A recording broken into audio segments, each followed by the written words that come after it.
Attention all passengers in the lobby area. This train will be departing shortly for DX Central Live. Please be sure to have your boarding ticket ready. Additionally, it is recommended that you have your AM or FM radio on your person at all times while the train is in motion, as this will allow you to report receptions during the voyage. If you have not yet done so, it is recommended that you subscribe to this channel so you will be notified when new videos are available, including future voyages of DX Central Live. Thank you for travelling with us, and we hope you enjoy our journey on DX Central Live.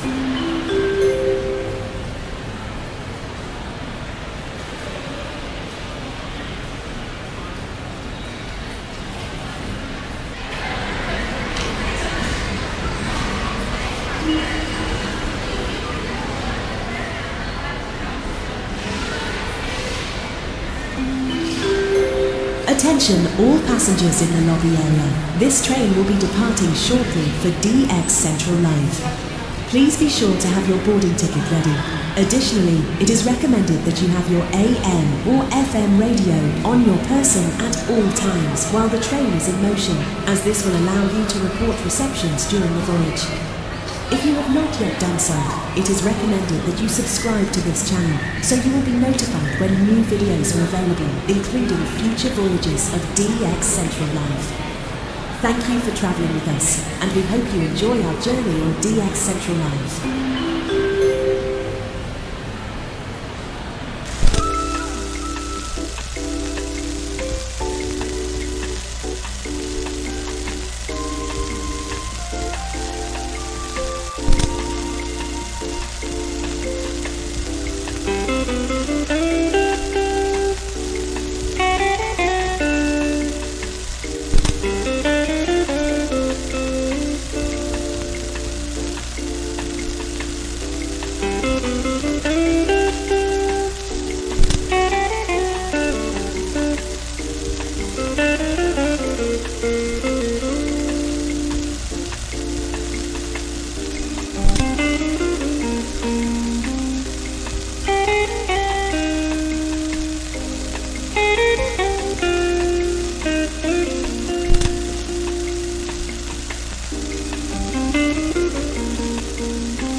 Friday night and we are getting ready to get things started for another episode of DX Central Live. This is your girl Rachel from here at the North Shore Studios in Mandeville, Louisiana, and the calendar may say November, but the air outside says Louisiana. Let me tell you, the DX is heating up too. Some sporadic E on the FM band, and in November, if you can believe it, some solar flares exciting the AM band. That's what I like to hear. We have lots to talk about tonight, but first, let's get to the music. A crackle in the void speaks loud. Shadows hum where stars once bowed. A whisper faint, it shakes the ground.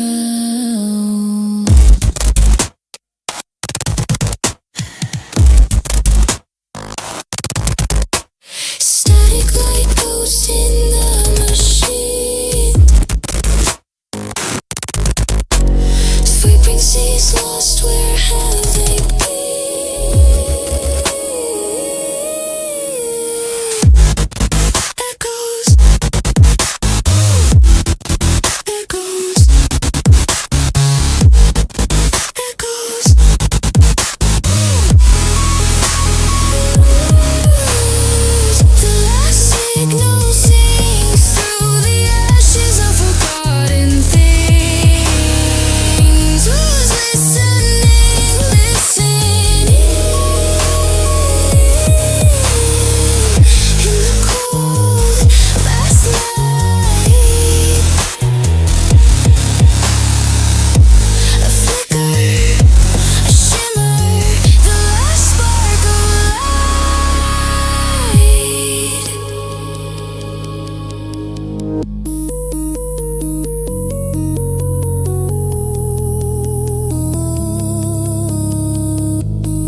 fading screen,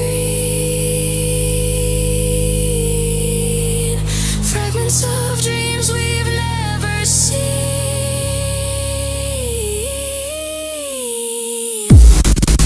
Echoes, echoes, echoes.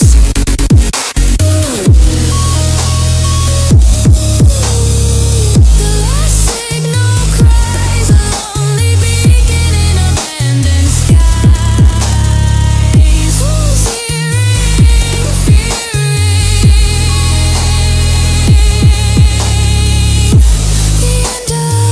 of the line. A rumor of once divine.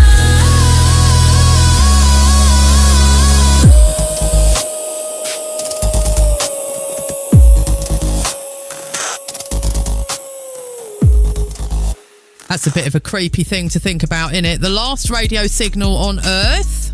Well, I can promise you this. If we are still around for that one, we will absolutely be DXing right until the very last transmission goes out. On to a bit more upbeat topics. This is DX Central Live, and we are getting ready for another great night of live DX. A big thank you to our patrons who have absolutely showed up and rocked out since we launched our Patreon account last week. The bills are starting to actually get paid around here. That reminds me, I need to go ask Lloyd for a raise. You can be a patron too. Just head to patreon.com/DXCentral and check out the details. Don't forget to submit your shout-outs. We got all caught up last week, so have a clean slate to work with. Just tap on the link that is pinned at the top of the chat and fill out the form, and Lloyd will sort you out with a nice high five, blowing the horn of victory and all that fun stuff. The late night dial, spin the wheel of sound.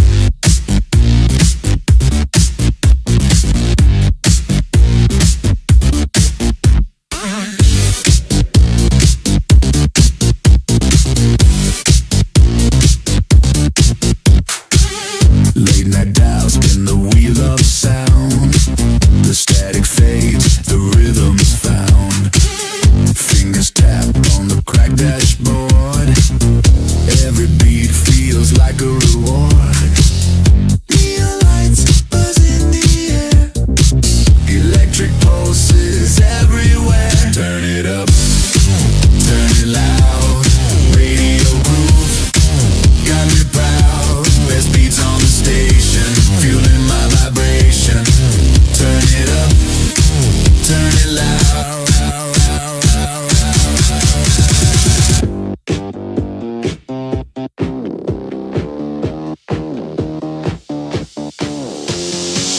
Roller skates, glide through the heat.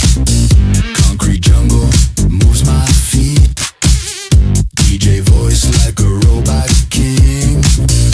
Every track makes the city sing. Cassettes ready to record. Funky jams, my secret hoard. Turn it up, turn it loud. Radio groove, got me proud. Best beats on the station, feeling my vibration. Turn it up, turn it loud, loud, loud, loud.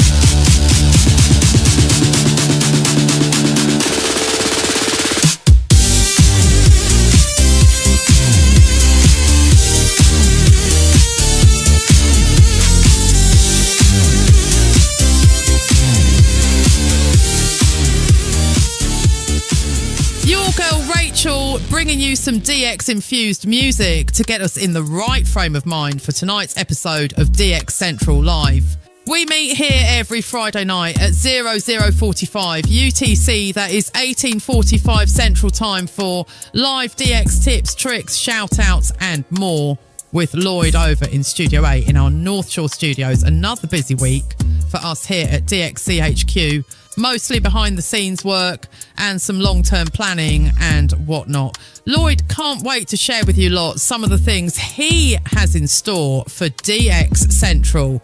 If you want to help keep things running, the easiest and perhaps best way is to make sure, if you haven't already, that you subscribe to our YouTube channel and be sure to hit like and leave us a comment on this stream. The algorithm really likes that kind of stuff, and we definitely do not want to upset the algorithm. Got a bit of a temper, that one. Our Grey Line Challenge continues another week, and you can get your logs in, you know. See how you stack up against some of the best DXers in the world. Just head on over to dxchallenges.com and register, and then you too can submit your receptions. Full rules and details are available on the challenge page at dxchallenges.com.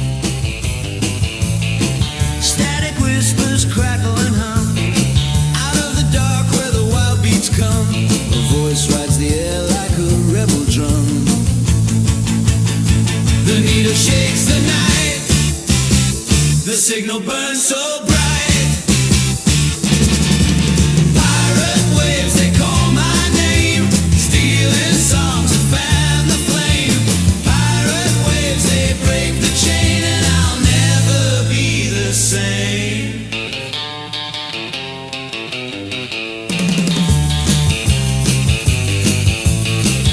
In my room with the dial turned tight, smuggling sounds in the dead of night.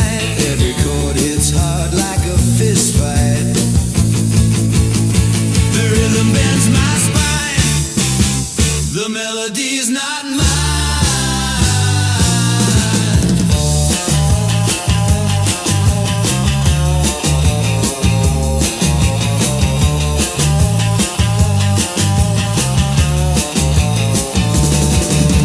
Pirate waves, they call my name.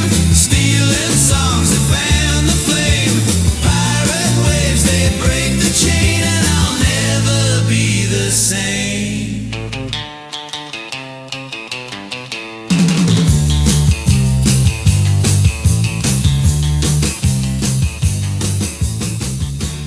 We are going to do something we have never done before here on the DX Party. We are going to take a live request, a little request show action for you on this Friday night.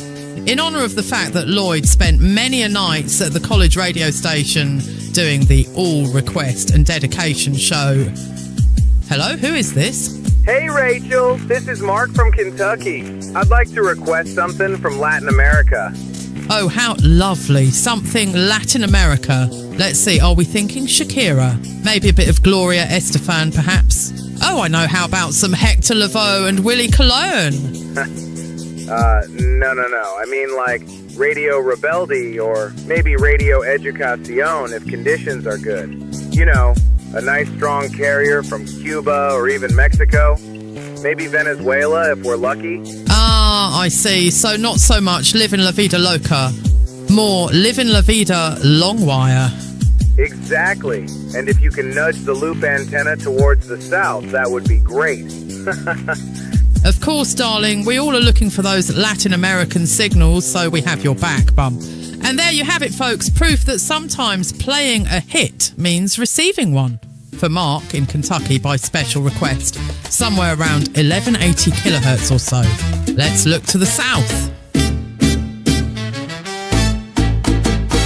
The night hums soft with static and stars. I twist the dial, reaching for a far. Through the hiss, the heartache grows where the island breeze in my memory blows. I'm chasing whispers in the sky. A voice from home, don't pass me by. Waves from home, come find me here. Bring me songs that I hold dear. Through the static, through the storm, let rhythms keep me warm. Waves from home, come find me here. Bring me songs that I hold dear. Through the static, through the storm, let rhythms keep me warm. The antenna stretches like a longing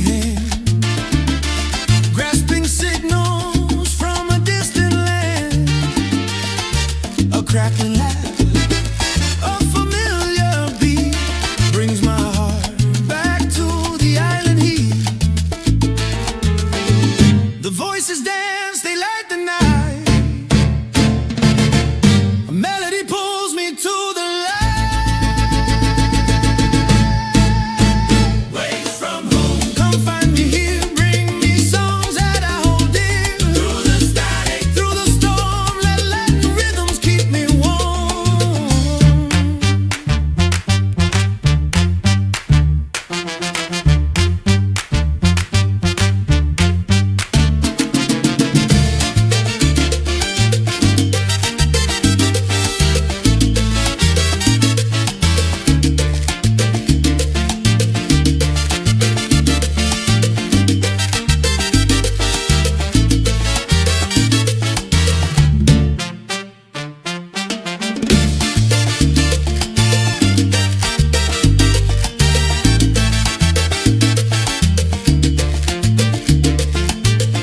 Your girl Rachel, keeping it all on frequency here as we get ready for tonight's episode of DX Central Live with our main man Lloyd. That little call-in bit was a proper laugh, wasn't it? Hope Mark enjoyed his Latin American tune, though I'm fairly certain he was expecting a little more static in that one. Let's hope the ionosphere rewards us with some actual Latin American signals tonight, eh? The old sun's been a bit lively around our way this week. Bit of a temper, that one. It usually means we're in for a cracking bit of skip. We're inching closer now to our mate Mark Monroe and his show, The Countdown. With temperatures cooling off again, he has once again broken out the sweater vest, and bless him. And he's got some right bangers lined up for you lot. Stick around, grab a cuppa, maybe tweak that loop antenna a touch southward. You never know what might roll in next.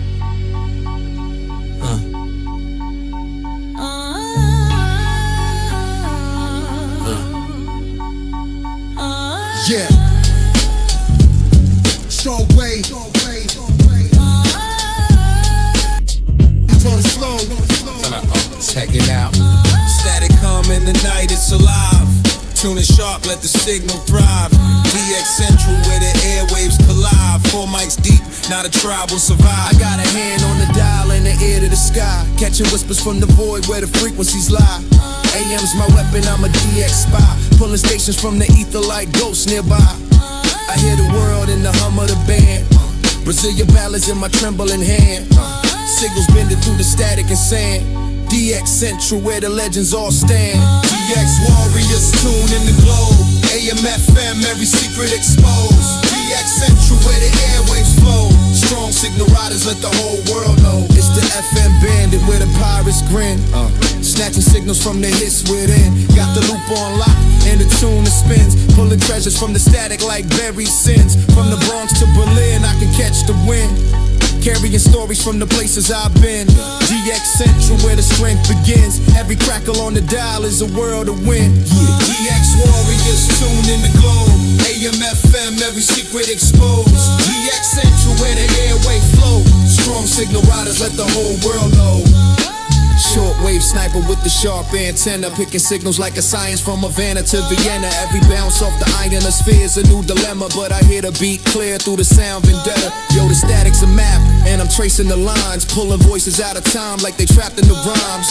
DX Central is the signal divine, and every station's a story that rewinds and shines. Check it out. Drop wave. So wave. So wait, so wait.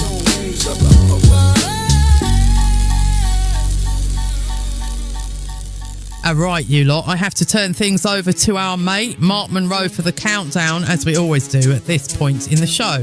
Don't be sad though, I will be back here next week for the DX party, bringing you more DX fun and tunes to get you ready for another episode of DX Central Live. Before I flip the switch over to Mark, a few reminders. First, it is time to get in your shout-outs. Seriously, we want to hear from you. Just give a tap to the link pinned at the top of the chat and fill out the form, and we will all celebrate your successes on the dial together. And it can be anything you have heard this week, like on AM, FM, TV, DX, weatherband, longwave, ham radio, shortwave, pirates, your neighbour's baby monitor. Wait, we don't want to know about that one. even if you didn't log anything new? Did you get some new gear? Learn some new software? I know quite a few of you have been mucking about with Linrad this week, so let's hear it. Next, be sure if you have not yet already done so that you subscribe to this very YouTube channel you find yourself partaking in at this very moment. And while you are in a helpful mood, why not give this live stream a thumbs up and leave a comment, because stuff like that keeps the algorithm happy and the bill collectors off our doorstep. Speaking of paying the bills, don't forget you can be a patron of DX Central, get exclusive access to Studio C and all the perks that come with it by heading on over to patreon.com/DXCentral. We already have quite a few folks that have signed on, which quite frankly has left Lloyd speechless. Trust me, that is no easy task. Also, a huge thank you to our sponsors of DX Central Live. Their support and spreading the word of the little world we have created for ourselves over here has been such an instrumental part of our success. I'm talking about the National Radio Club, the International Radio Club of America, and the Spectrum Monitor magazine. Thank you to each of our sponsors for being part of the magic. And with that, I now hand over the controls to our mate, Mark Munro. Cheers, loves. Thank you, Rachel. Always tough act to follow, and somehow an even tougher volume level. This is The Countdown. I'm Mark Munro, and if you've not yet sent in your shout out for tonight's show, well, why not? The link's pinned at the top of the chat, and it only takes a moment. Apparently, we're doing requests now too. I just found out. No one told me. So if you'd like to hear something soothing, perhaps say 2 minutes of static on 530 kilohertz, so I'll see what I can do. All right, let's crack on with the music, shall we? You're listening to The Countdown, just under 10 minutes till DX Central Live.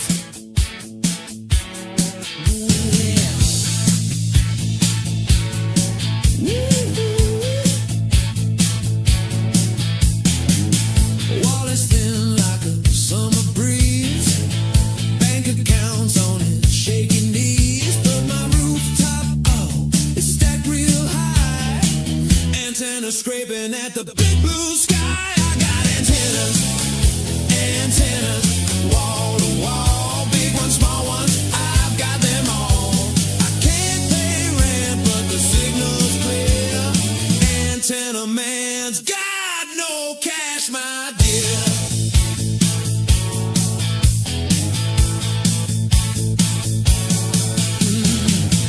Neighbors peeking, they are confused. What's he building? Has he lost his screws? It's a monument to the airwaves' mind. Who needs dinner when the radio buys?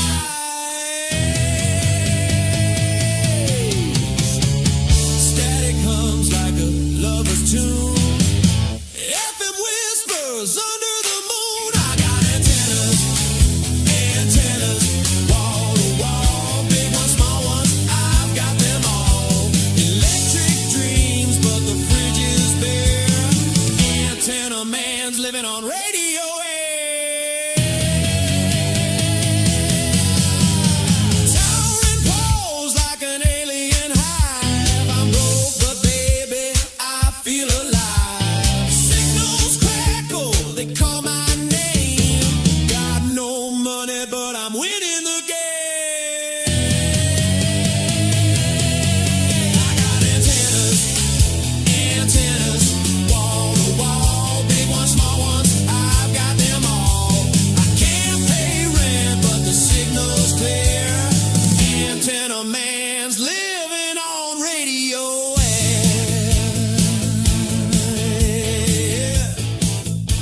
All right then, we are just under 7 minutes to go before DX Central Live kicks off with Lloyd over in Studio A. Time enough to top off your tea or your coffee if you're feeling reckless. If you've not yet sent in your shout-outs, you've still got a bit of time. The link's pinned right there at the top of the chat.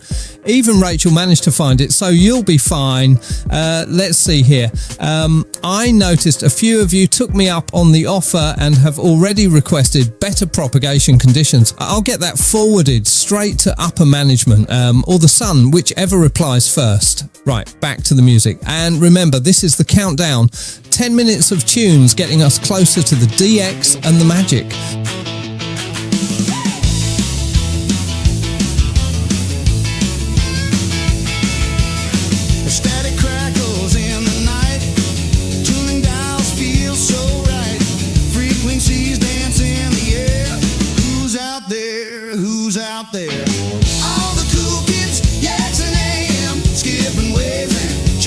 mayhem. Spin that knob, hear the world sing. Cool kids know the joy it brings. Signal fades and comes in strong. Voices travel all night long. Mystery stations far and wide. Jump on board, let's take the ride. Whispering through the static hum. Where's it from? Where's it from? All the cool kids, yes and AM. Skipping waves and chasing mayhem. Spin that knob, hear the world sing. Cool kids know the joy it brings.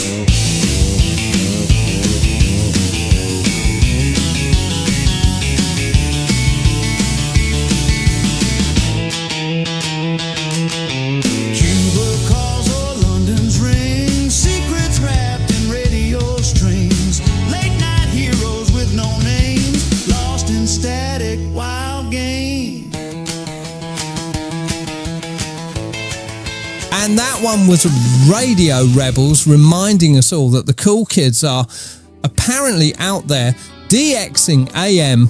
Well, I suppose that is a lot better perhaps than being moderately hip, middle-aged enthusiasts with loop antennas. Doesn't quite rhyme, does it?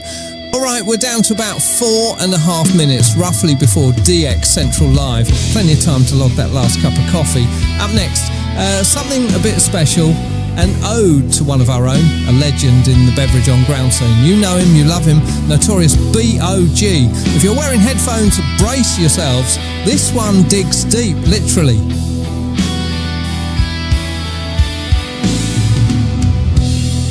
Signal whispers on the midnight wind.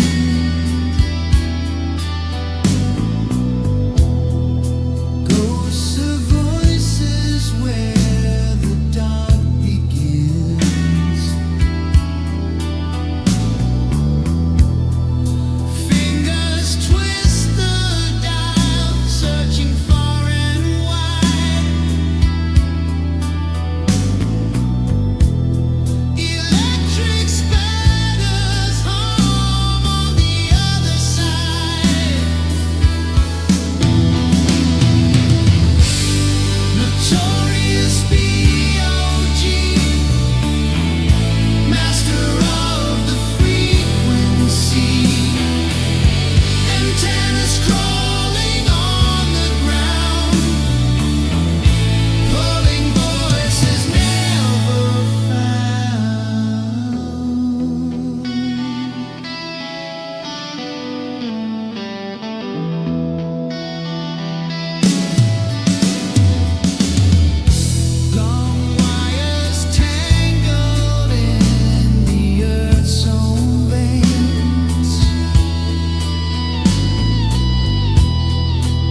And there you have it, Notorious B.O.G. in all his beverage on ground glory.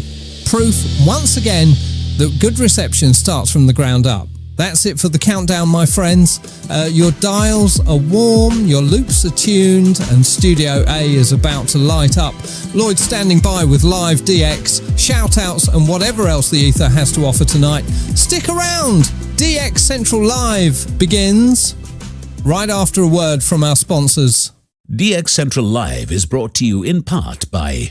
From long wave to satellites, medium wave through HF, ham radio to scanners. If you can DX it, the Spectrum Monitor has you covered. Editor and publisher Ken Reitz has assembled a who's who of radio writers to share their knowledge and expertise from a wide range of DX-related topics. Each month, the Spectrum Monitor's columnists dive into their specialties to give readers tips, tricks, the latest news and station updates, and more. The Spectrum Monitor also provides a monthly assortment of feature articles that give in-depth insight into the past, present, and future of DXing. You can get a full year of the Spectrum Monitor for only $24. Individual issues from the current year are available for $3 each. You can also purchase previous years of the Spectrum Monitor in their entirety for as low as $12. For more information, visit thespectrummonitor.com.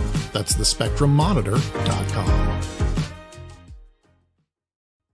For more than 90 years, the National Radio Club has been at the forefront of providing DXers with the latest in station news, DX-related technical information, and reception reports from DXers around the world.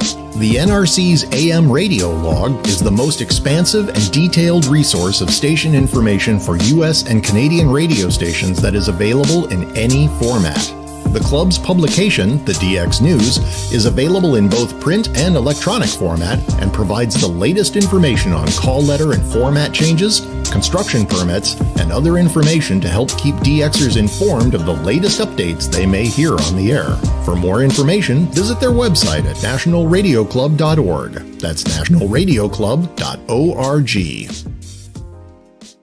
The International Radio Club of America gives DXers incredible value by putting important station information right at your fingertips. The club's e-publication, the DX Monitor, includes DXer loggings, station information updates, international loggings, and more. Other club publications include the IRCA Mexican Log, a must-have resource for any DXer that chases stations from Mexico, the TIS-HAR list, the IRCA slogan list, sunset sunrise maps, and DXer technical guides. The joint IRCA-NRC email reflector and Groups.io group is a hub for real-time DX conditions, station news, and DX-related conversation. For more information, visit ircaonline.org. That's ircaonline.org. Can't get enough DX? Then the DX Central From the Static podcast is for you. Take DX Central on the go and listen to episodes from DX Central Live, interviews with prominent members of the DX community, tips, tricks, how-tos, your DX memories and stories. And that's just the start. You can find the From the Static podcast on Spotify, Apple Podcasts, iHeartRadio, Listen Notes, or anywhere you get podcasts, or by visiting FromTheStatic.net. That's FromTheStatic.net. For stories, signals, and voices from across the airwaves, don't miss the DX Central From the Static podcast. Keep up with DX Central. Follow us on Twitter at DX Central.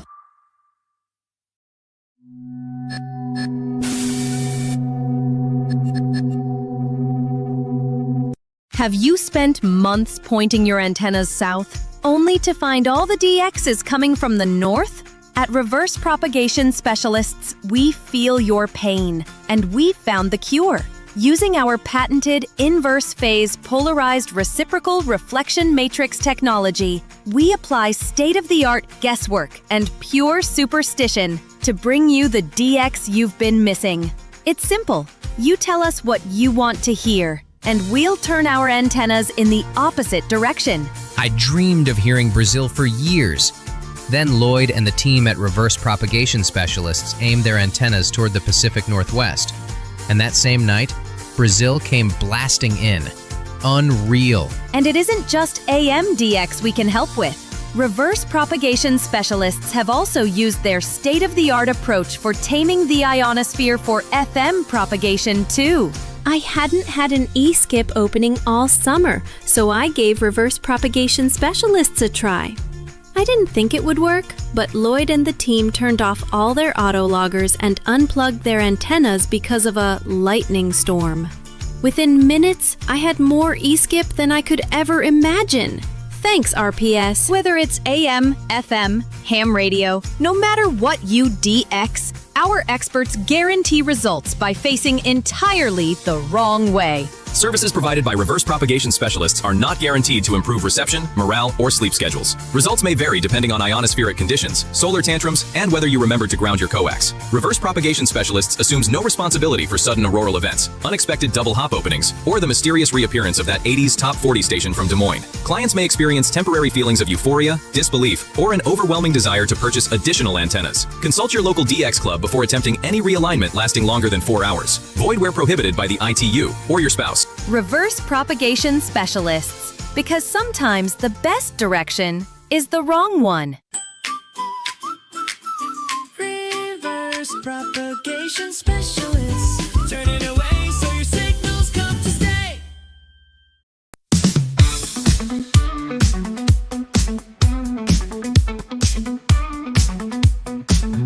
In the glow of the screen, it's a Friday night.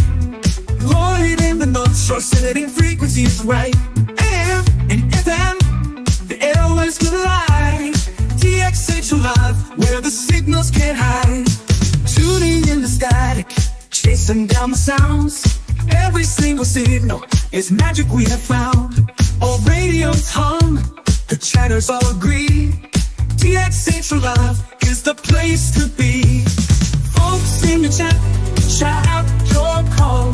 From east to west, we're breaking down the walls. It's the magic of the night, where frequencies fly.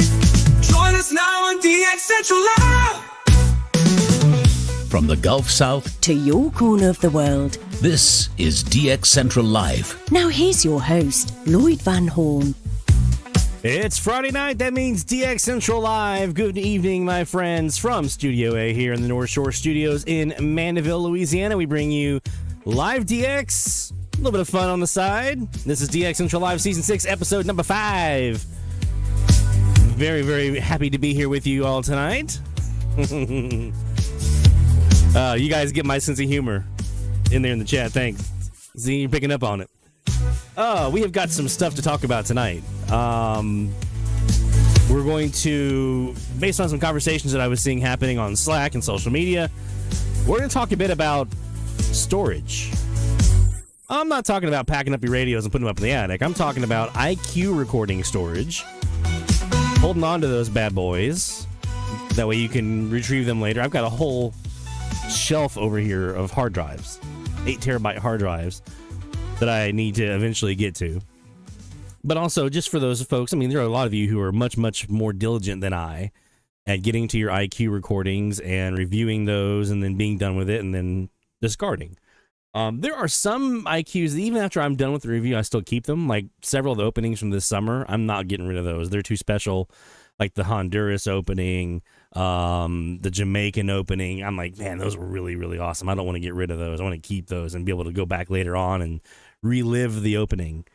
So we're going to talk a bit about how to do that, how to store some of this stuff long term, or even that kind of middle limbo period where you're kind of like holding on to it till you can get to the recording and review it. So we're going to talk about some different options that you can look at for that.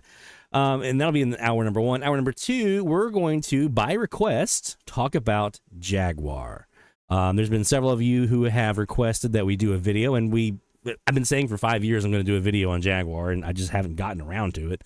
So we're going to do a formal video for the YouTube channel on Jaguar, but I thought tonight we could at least look at Jaguar together. I see Kaz is in the chat. I know Kaz is one of the folks that's like, can we get something on this? Because this program's completely different from everything else that's out there. So absolutely we can. So we're going to talk a bit about Jaguar tonight and some of the basic ways to kind of use it. And a very, very, very light look at some of the more advanced features.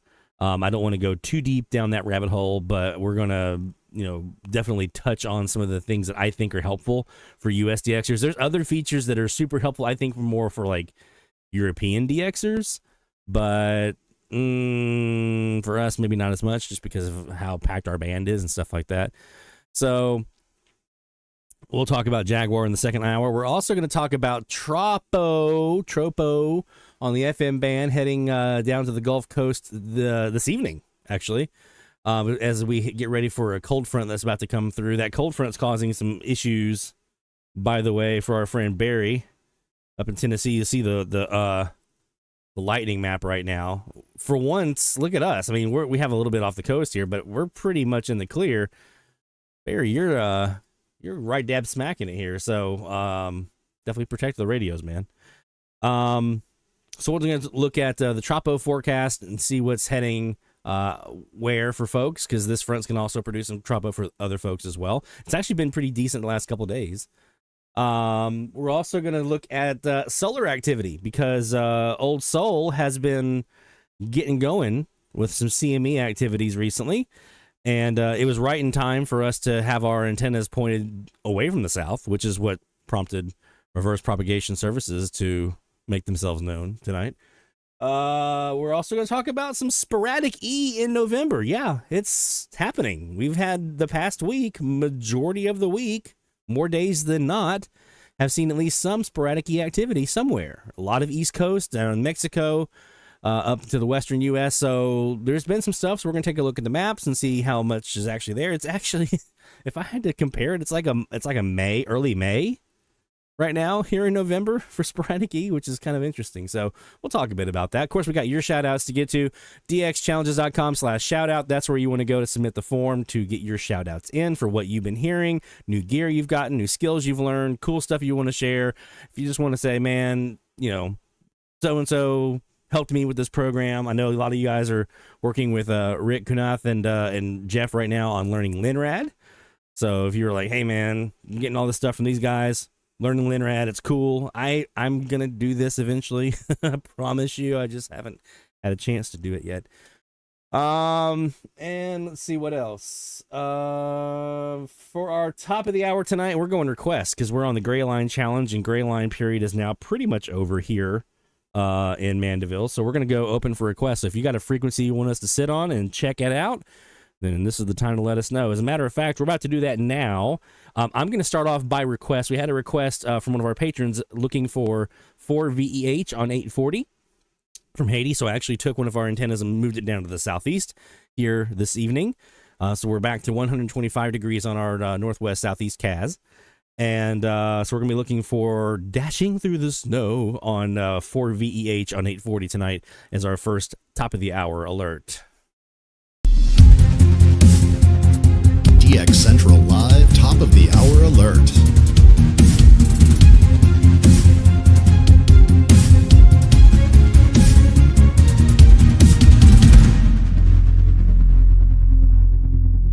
All right, so we're going to be looking here. By the way, this first DX session is brought to you by...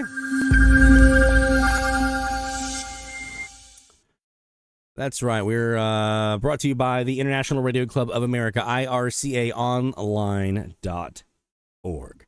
So we're going to hit, we've got this 125 on 2 radios right now here on our KiwiSDR you see on screen.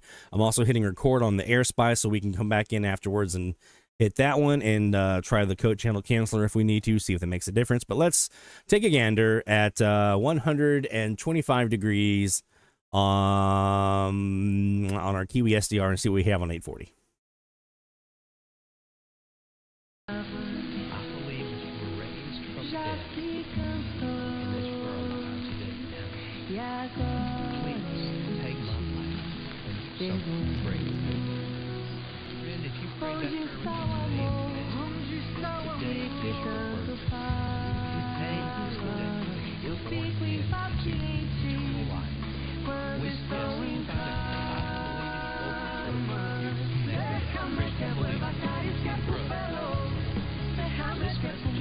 Pretty sure that Spanish religious station is Radio Aleluya. They come in like gangbusters here. And this other religious talk here, it's got to be HAS, right?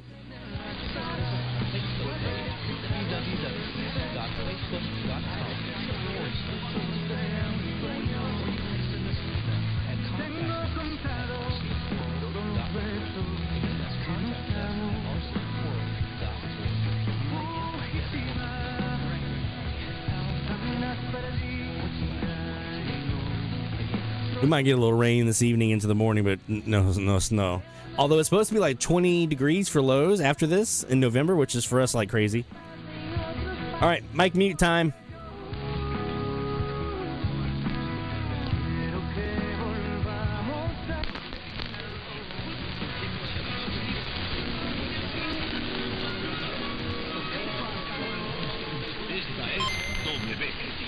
Desde Santa Clara, en el centro de Cuba.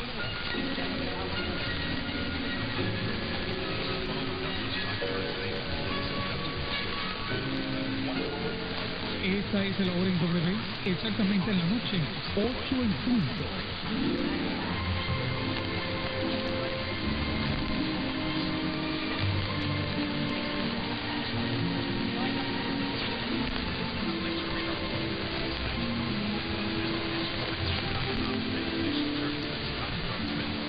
Esta es Novela.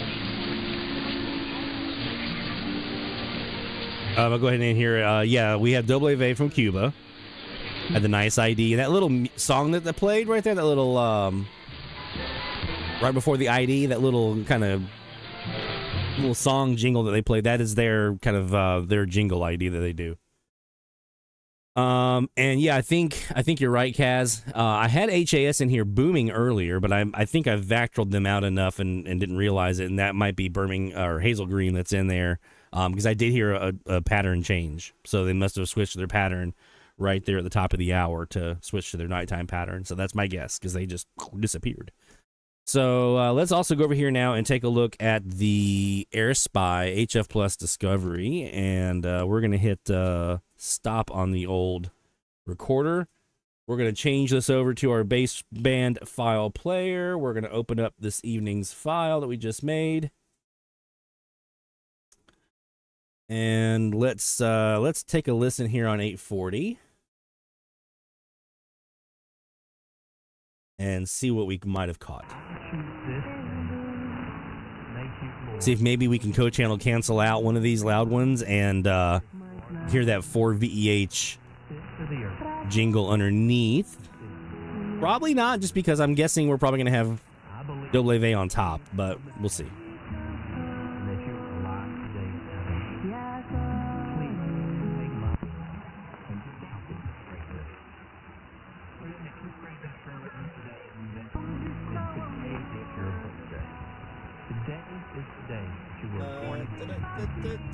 Let's get this zoomed out here.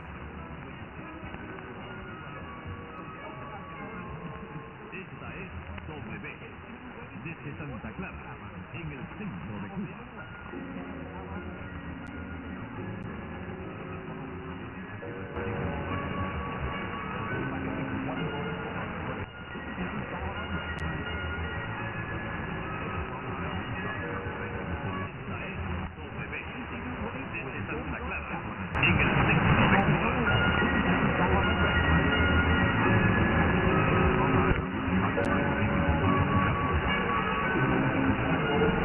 Esta es la hora en W, exactamente en la noche.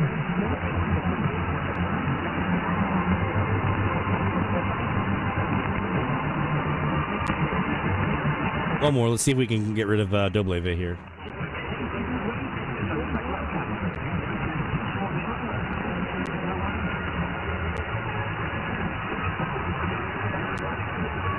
No sign of Haiti in there, folks, unfortunately.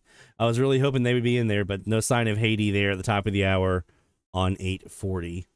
So, oh well, we'll keep trying. And like I said, if we, when we get in here on our next 2 hours, we'll open up for requests as well. So if you have a request, we'll double check 840 as well each hour just to see if they come in. It's a little early. But we'll also do your requests. So if you have a frequency, just let us know in the chat where you want us to go check out on our next DX session, and we shall do that. All right, so we've got your shout outs to get to this hour here. We've got to talk about storage, hard drive storage, IQ recording storage for AM, for FM, DX, whatever.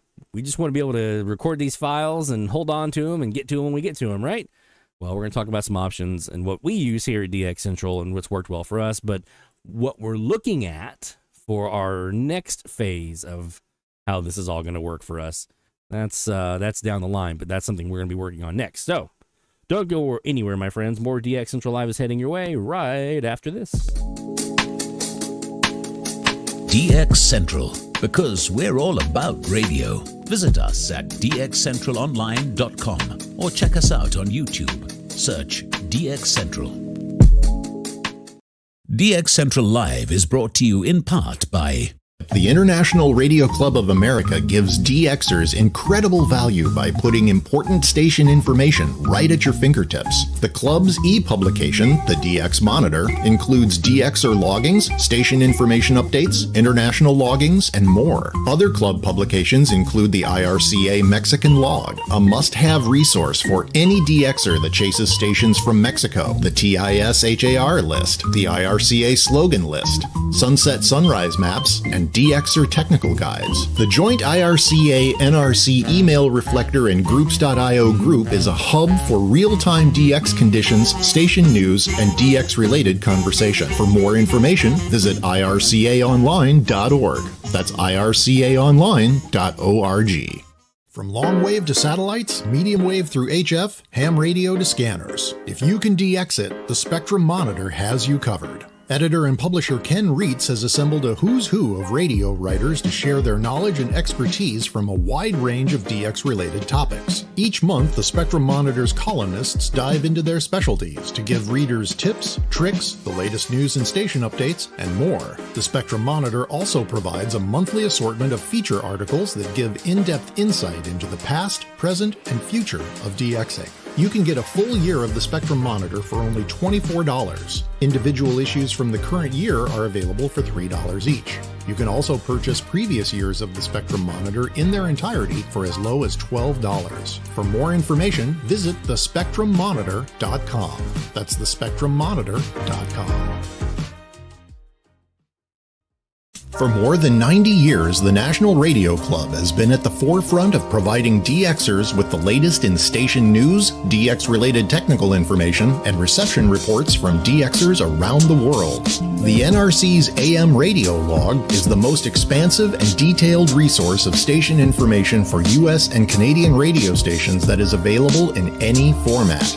The club's publication, the DX News, is available in both print and electronic format and provides the latest information on call letter and format changes, construction permits, and other information to help keep DXers informed of the latest updates they may hear on the air. For more information, visit their website at nationalradioclub.org. That's nationalradioclub.org.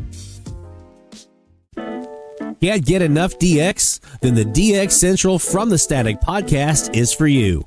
Take DX Central on the go and listen to episodes from DX Central Live, interviews with prominent members of the DX community, tips, tricks, how-tos, your DX memories and stories. And that's just the start.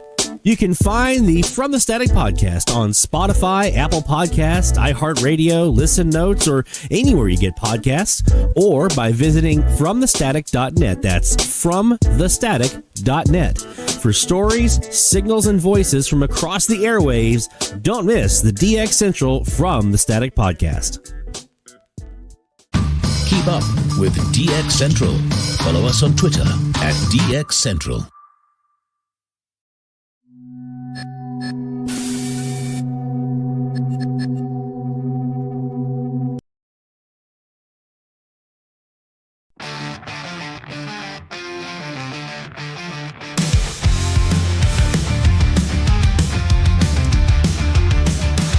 Where is the DX, my friend?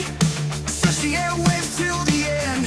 Static fills skies and night, no signal in sight. Shooting off, twisting around, hoping for that distant sound. All I get is silence deep. Where's the DX I wanna keep? Where oh where has it gone? Been searching all day long. Need the signal strong and clear. DX, where are you near?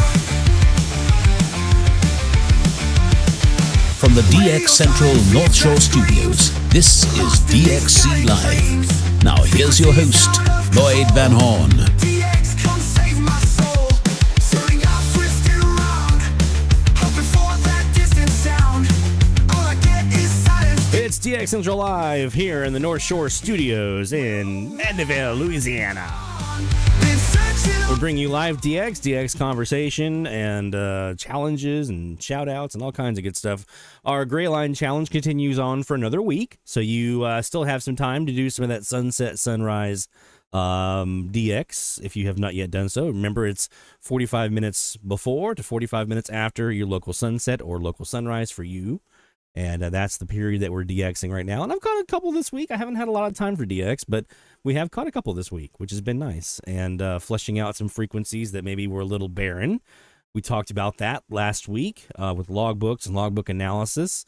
So using that, kind of practicing what I preach here, and using that to help me find some dead spots in the logbook and get some new ones in. So pretty happy about that. Some other folks got some new stuff this week, and we're going to hear about it right now because we're doing shout-outs, baby. Hear the call for every single big or small, from AM to FM to C to C. We celebrate the ones who snag the IT. Shout out loud, let it be known, you're never DXing all alone. Through the static we found our way. Shout-outs making waves today.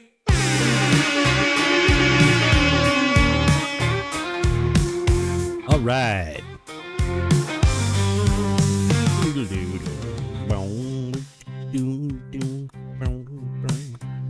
We got some good ones in here tonight already.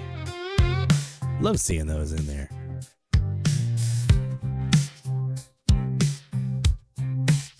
Well, let's see. You guys are talking about Haiti. Yeah, Haiti's still there. They were heard the other night.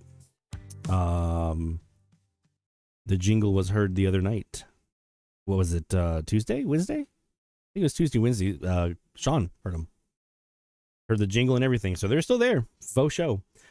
Let's start off our shout-outs here with our friend John Johnson in Arizona, a friend of the channel and likes to catch the replays and watches them, which is awesome because, hey, however you're watching, if you're watching it live with us here, we love having you here and being able to chat with you directly. If you're watching the replays, awesome. If you're catching us on the podcast on FromTheStatic.net or from the Static podcast on FromTheStatic.net, or wherever you get your podcast, however you're doing it, we just appreciate you being here and participating in all the fun. John Johnson says 2 new Texas logins this week: 880 KJOZ in Conroe and 1290 KRGE in West Laco. This brings my Texas logins to 122.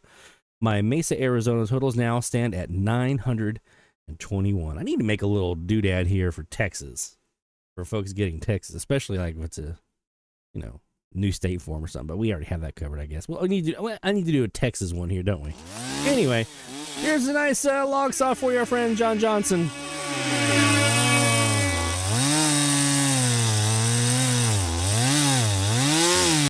Well done, my friend. Anything you can get.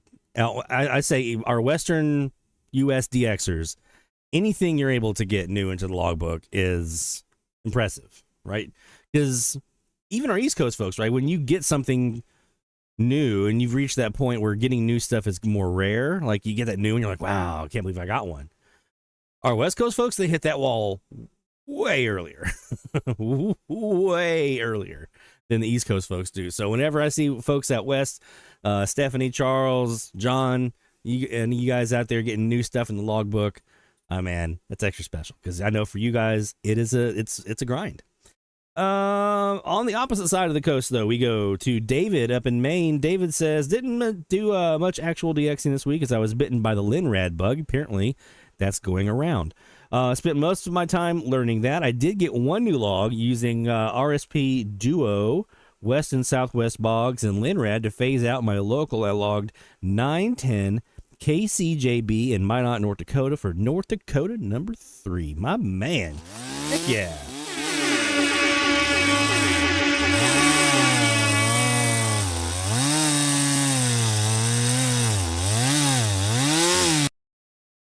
Well done, man. Well done. And I promise you guys, I promise Rick this and Jeff and everyone else, I will jump on this Linrad bandwagon. It's going to happen. I need to devote the time to it, and I have not yet done that. That's on me. I also got to get my RSP Duo up and running as well. So there's that too. And an antenna for it, because I don't have a second antenna for it here right now, but we'll get there. Stuart, W8SRC, he's not on the chat tonight. He's occupied with work this week and tonight, but he is going to watch the replay. So, hey, Stuart. Been quite occupied with work this week. I'll be watching the replay. See, I told you. But I did manage to log a handful of new stations for the Gray Line Challenge, as well as one new one via Skywave. Talk Radio 680 WCBM in Baltimore, Maryland, 411 miles. Gospel Carolina Radio 720 WGCR in Pisgah Forest, 488 miles. I remember that station very well and from my Brasstown days. 980 CFPL in London, Ontario, 135 miles. 1290 WHIO in Dayton, Ohio, 181 miles, mixing with my local WLBY. 1670 The Zone, WOZN in Madison, Wisconsin, 291 miles. That's one I want to get. Mad Radio 1580 WMDX in Columbus, Wisconsin, 284 miles. ESPN 1410 WING, Dayton, Ohio, 180 miles. Don't they get out, man? Charleston, there they were. Here, I've heard them, right? And Ohio is not, you think, well, it gets out pretty well. But Ohio doesn't really get here that well. Even 1220 out of Cleveland, WHKW, took forever. I didn't hear it until last week, right? So Ohio doesn't really get down here very often. So, but Wing is one of those that seems to always do it. So they do get out well. Also, continuing on here, Bay Country 1400 WATW in Ashland, Wisconsin, 459 miles. My first distant graveyard. Awesome, nice.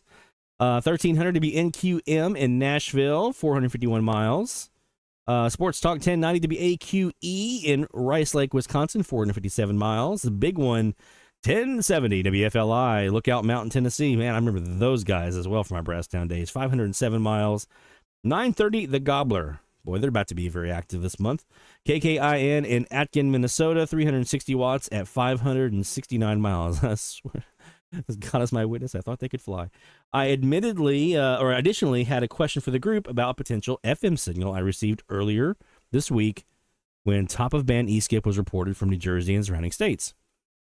I happened to briefly receive a dead carrier on 88.5 fading up and down, typical E-skip fashion. I've been seeing that too this summer. I had that happen a couple times. Dead air, 88.5 open carrier, in and out. Peaking around 33 dBV on my TEF, which is normally more than strong enough to decode RDS, but it did not. My AirSpy HF Plus Discovery also picked up the fading dead carrier, which was gone before the opening and had a chance to die down.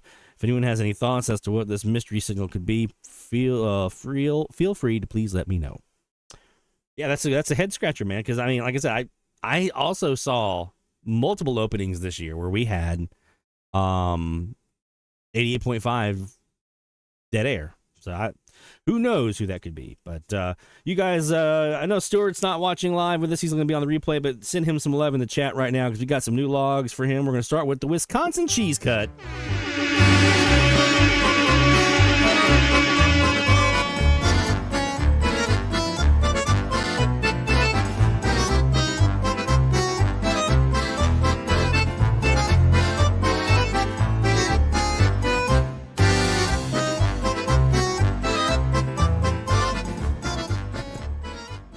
I want that t-shirt.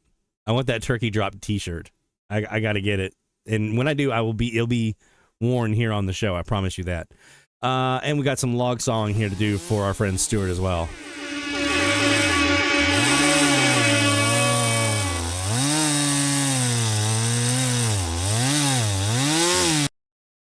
All right. Well done, my friend. Patron of the channel, patron of DX Central, and executive producer and friend of all the work that we do here. So thank you, Stuart.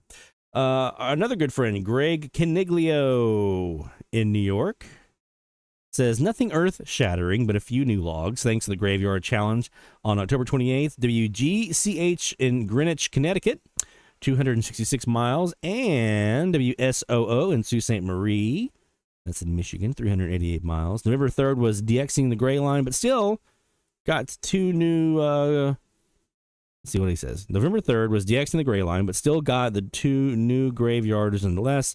I see what he's saying. He moved from graveyard to Gray Line. See, too much gr in there. Too much gr.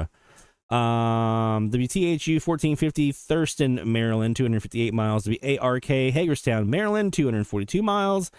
And WZWB 1420 Kenowa, West Virginia, 409 miles. Lloyd's comment about making sure your log is complete is good advice. I'm 80% sure I've heard it be ARK before, but it's not my log, but now it is. See? I can't tell you how many times I've done that. Where I'm like, wait, how have I can't remember, there was a 50 kilowatter. Maybe it was like WGY or one of those that I had not logged, and I was like, how have I not logged these guys yet? Went up, looked up, there they were, logged them, good to go. I just don't know how I'd missed that, right? It just has slipped through. And you'd be surprised how many times that happens. So log book analysis, very, very, very, very important. All right, we're going to do one more shout out, and then we're going to hold the rest for the next hour, and we'll get to our main topic of this hour. Mesa Mike up in Virginia, just a few new ones the past couple. Did I give Greg his? I don't think I did. Greg, I'm sorry, bud. I didn't get you your horn of victory and your log saw, man.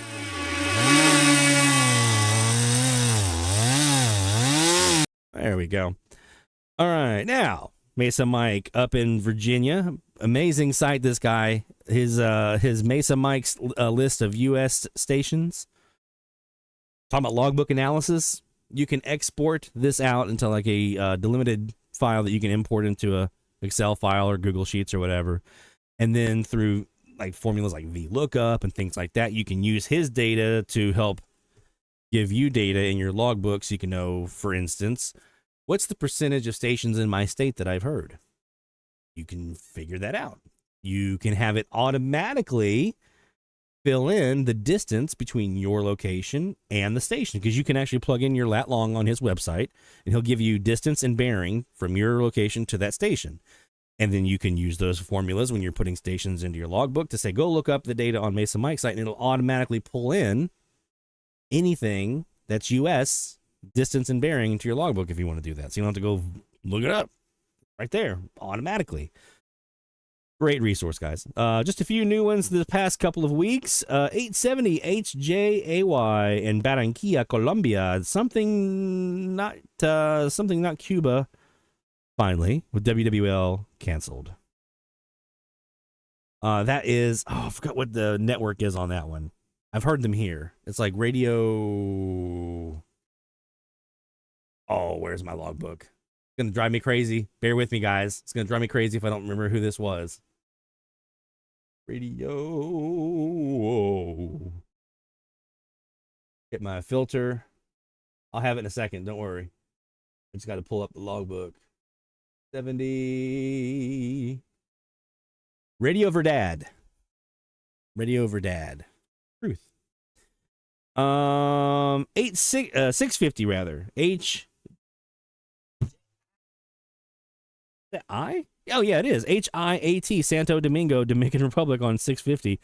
Also something other than Cuba with WSM canceled. If I'd seen the country, I would have known the call sign was HI. 1530 XEUR in Mexico City. Can't believe I haven't logged this one before now. There, see, it's contagious, man. Everyone's catching it. Everyone's catching the. How have I missed these guys? Also last night, I heard Argentina national anthem on both 1110 and 870, but these are not new stations for me. And he does have some clips here we'll play a little bit later on. So first, we get the Latin American station here for you.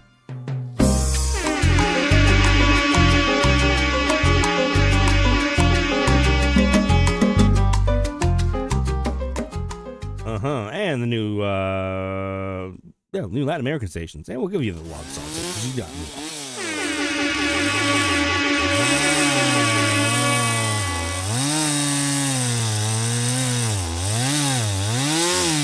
And like I said, he's got a couple clips. We'll get to those here in a bit to play those and tune in what he's been hearing here. But first, let's get to our main topic for the hour. I want to talk about storage. Now, this might seem like a kind of a no-brainer. A lot of us are probably already doing something. You might think, well, what I'm doing is fine. Well, maybe it is. Maybe it's not. So we talk a bit about here at DX Central some of the stuff that we already are using today. And we're using these. These are 8 terabyte Seagate desktops, consumer grade. And you see here the little Seagate logo up here in the corner. I've got. Oh, let's see if I can knocking stuff off on the floor.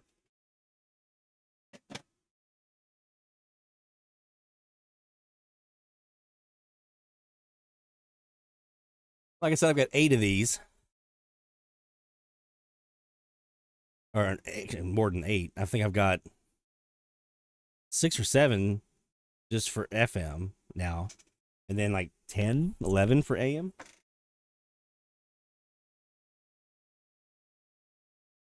Now, these are good. These are good hard drives. And you see they have them in different sizes here. They have 10, 12, 14, 16 terabytes and up. If you can afford it. And this particular one, this style right here that has like the lines on it, there's an 8 terabyte of that as well. I have a couple of those. And these are good. I mean, these are fine, perfectly fine for the most part, for most of us. If you're wanting to have access and you're going to probably get to it at some point quickly, get to your recordings, get that sucker reviewed, and then either delete it or find some way to archive it or whatever. So if you're looking for a nice manageable hard drive, these Seagates are fine. There's a couple other brands that you might trust out there more, or you prefer Western Digital, things like that. So again, these are nice consumer grade ones just to kind of get you started. There are some things about these that you want to be careful with. The longer they sit, the more unreliable they get. Rhymed. Dust is not their friend. They don't like dust, and that's something I struggle with here in the shack. And they also, Rick Kunath in a Slack channel this week was talking about this. The way that they kind of store data, from a consumer level, it's not super great because it can kind of lead to some artifacts of files that kind of, if I'm understanding what he was saying correct, it can lead to some artifacts sometimes of files, or reducing the, long story short, the way these are constructed, these hard disks, especially these hard disk drives, they're not going to last a super long time. I've been working with these now for 5 years. I'm probably approaching end of life on quite a few of them. So I know there's probably going to be some that I lose here at some point. My hope is that I can transfer their contents over to another solution I'll be looking at here in a second with you, before that happens, but we'll see. But again, if you're looking for something that's like a quick thing, and you're like, I just need to offload some stuff, this is a good option. Another thing you may want to consider, and this is what I did when I built my custom PC here in the shack, is I got one, it's a desktop PC. I prefer the desktops because of expandability, and I can kind of swap components out whenever I need to. If like the memory's not enough, I can upgrade the memory. If I don't like the motherboard anymore, it's not working out for me, I need more power, I can swap out the motherboard, things like that. But I got enough expansion ports in here in this computer, so I could do multiple hard disk drives. I could do 2 hard disk drives, and I think I got 2 solid states as well. Solid states are fast. Okay, you want to be careful. You want to get the right ones to get them there super fast. When I'm doing my recording of my, like, the entire FM band, let's say, I'm recording 24 megahertz of FM band all at once, right? The entire FM band. And I'm doing like an hour or 2 hours or whatever. On my old computer, on my hard disk drives, it would like buffer and it would skip, and I'd have these little parts that were like missing on my recorded files. Solid state doesn't have that problem. You get a fast enough solid state, you can record a massive file, and it's going to be perfectly fine. Now, from an AM standpoint, I never had a problem ever. But if you're doing like a larger file, you're going to run into, especially when you get to like 8, 10 megahertz or more, you're going to run into some issues where it's having a hard time keeping up with the writing that it needs to do. So solid state is definitely the best way to go for like the now. Recording it, putting it there now. Then what I do is I have everything recorded there, and then I offload that to a hard disk drive that is in my computer. I have one 16 terabyte and one 18 terabyte. These are the actual hard drives that look Yeah, there's one on here, like this guy right here. It's not particularly this particular one here, but it looks like that, right? Like it goes inside your computer. I have a 16 terabyte and 18 terabyte of those, and it works super, super good. Like it takes, even with my full band recordings, it takes a while to fill those up, even the full FM band. And then once I get to a point where I'm like, okay, I want to offload those and put them on like one of my storage drives, like I showed you here, this guy on screen, then that's where I move that over. So my system is record on the solid state, move it to one of the hard disk drives so I can do my review. And then once I've decided if I want to keep it or not, I move it to one of these hard drives. I've got a bunch of hard drives before I was doing that system that are just stuff I haven't reviewed yet. So whatever. I'll get to those eventually, but for the current setup, it's record on the solid state, move it to hard disk drive, and then once I decide if I want to keep it or not, if I am keeping it, I archive it on one of these for now. So that's a good system. It works pretty well. You'll need the storage amount that you need. It just depends on what you're recording. Like from a full band recording for FM, I need some room. I can give, especially if it's a busy summer, like we had this last year of eSkip, I can fill up an 8 terabyte hard drive with ease. Right, with these FM recordings. I used to be able to get, I think it was 6 months of Jaguar full AM band recordings. I could do about 5 to 6 months on 8 terabyte hard drive. That seems about right from what I remember. So again, it just depends on how much you're recording. If you're doing nothing but weather DX and you're just doing that little tiny bandwidth on 162 megahertz right there, go nuts. Right? You don't have to get the big drive. You can get like a 2 terabyte and you're probably set for a while, right? So this is the easy kind of consumer grade solution. You get yourself a USB 3, probably. You want USB 3 if you're doing an external hard drive, because that way your transfer rates are nice and quick. Especially if you can do like USB-C 3.1, 3.2, one of those.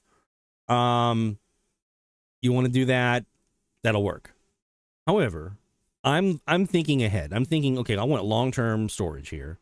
I want to be able to archive these suckers and keep a hold of, like, if I don't want to get rid of it, if I'm like the Jamaican, Honduran openings on FM this year, I don't want to get rid of those ever. I want to always have access to those whenever I want. So I need something archival quality. I need something where I can store it indefinitely and feel good that it's going to be there in 20 years.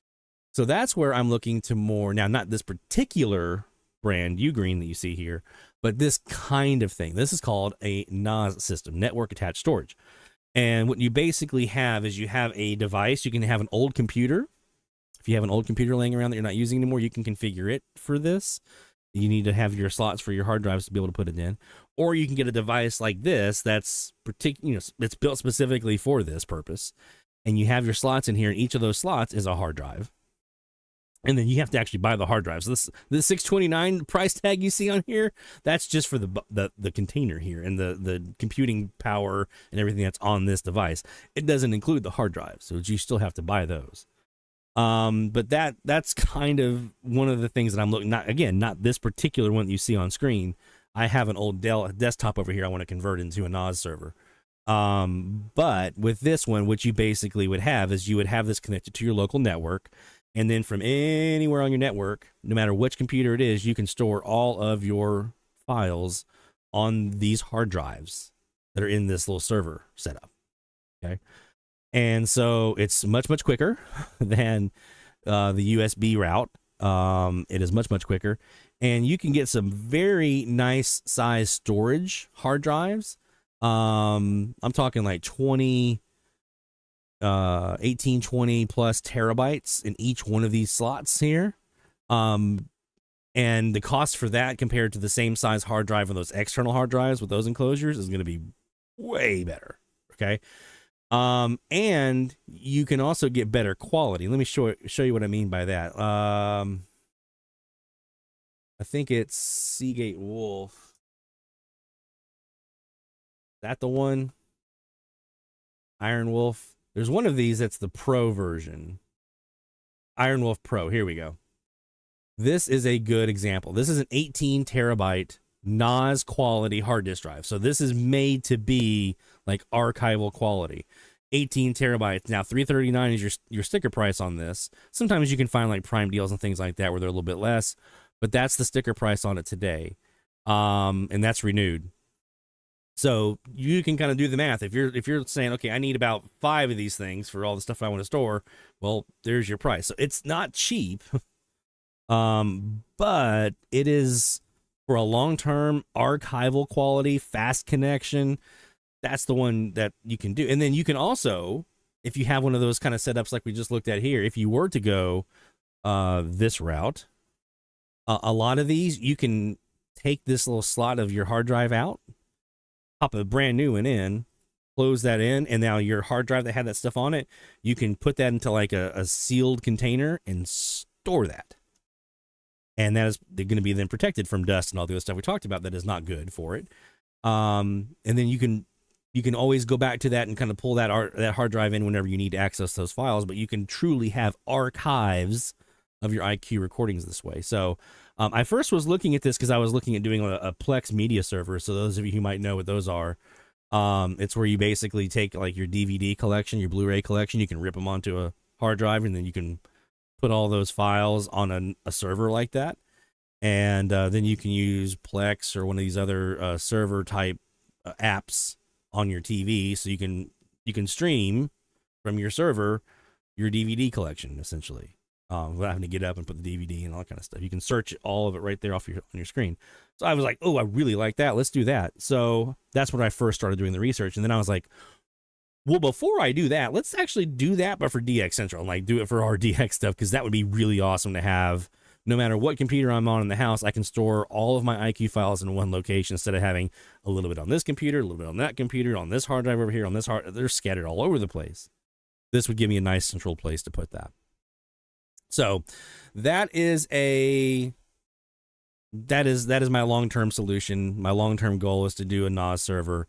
I'm gonna get this old Dell tower sitting over here that's not being used right now. I'm gonna outfit it with a solid state drive for the store everything it needs to store for the NAS software.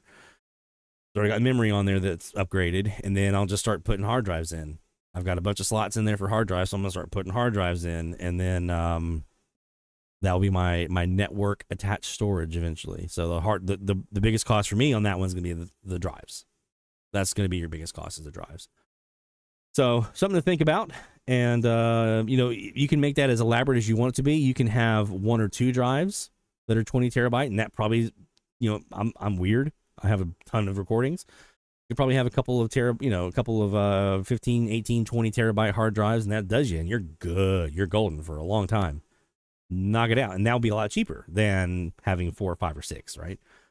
So it just depends on you. It depends on how much recording you do, how quickly you get to those recordings. What do you do after you review the recording? Do you keep it? Do you get rid of it? That's going to determine a lot of how much storage space you really need. So just sharing this information for those folks who might want to upgrade their storage, or thinking about how they're going to store their IQ recordings, especially where I find this usually happens are the folks that are trying to upgrade their SDR from like a lighter SDR to a more robust SDR that can do a wider bandwidth recording, so they need more room. This is where that conversation usually starts. I know it did for me. So some things to think about. I just saw Jacob mention here he hadn't had an external hard drive crash yet. Ditto. I've been lucky so far. So we'll continue to hopefully row down that road and not have any problems. Hopefully, we shall see. All right, let's talk about eSkip, because we actually had some eSkip. And I'm not surprised. I mean, it's not unprecedented to see eSkip in November. What I am surprised about is the sustainability that we're seeing here. So, for instance, this is the FM list log map from November 1st. And so you can see this was mainly an East Coast thing. Actually, it was almost entirely East Coast. Although our friend Bill up here in Nebraska, as he always does, because he has an amazing setup, did get in the action as well from his location. But you see here, New Jersey, New York, Pennsylvania, this area here, hearing down just to my east. We were just outside of this one. I was really hopeful. I was seeing a lot of Biloxi's and Alabamas and things like that. I was hoping that we were going to get in on the action, but we were just outside of this one. And then we get to November 2nd. Okay, so this is now 2 days out of 2 with E activity. We see a nice big cluster here from Mexico up into New Mexico, Arizona, and places like that. So this is Fernando. Forget his last name. Apologize, man. He gets some really good stuff that a lot of us never ever see because he just happens to be down there where those clouds are at. And we also had some stuff. Now this one was a little closer, still right around me. Now this one was just a little bit too far to the west. But we had Detroit and Chicago down here into Louisiana and parts of Texas as well. So that's now, again, 2 days out of 2 with E's. Now, we took a couple of days here where we didn't have anything here on the 3rd. Nothing on this one. And then we also had the 4th, which was also empty. Nothing happening. Actually, we did have Chipley, Florida, had a couple. Now, these might have been E's. These also might have been meteor scatter. We are in the middle of the torrids right now. I think pretty near the peakish time for the torrids, which are pretty substantial FM meteor scatter events.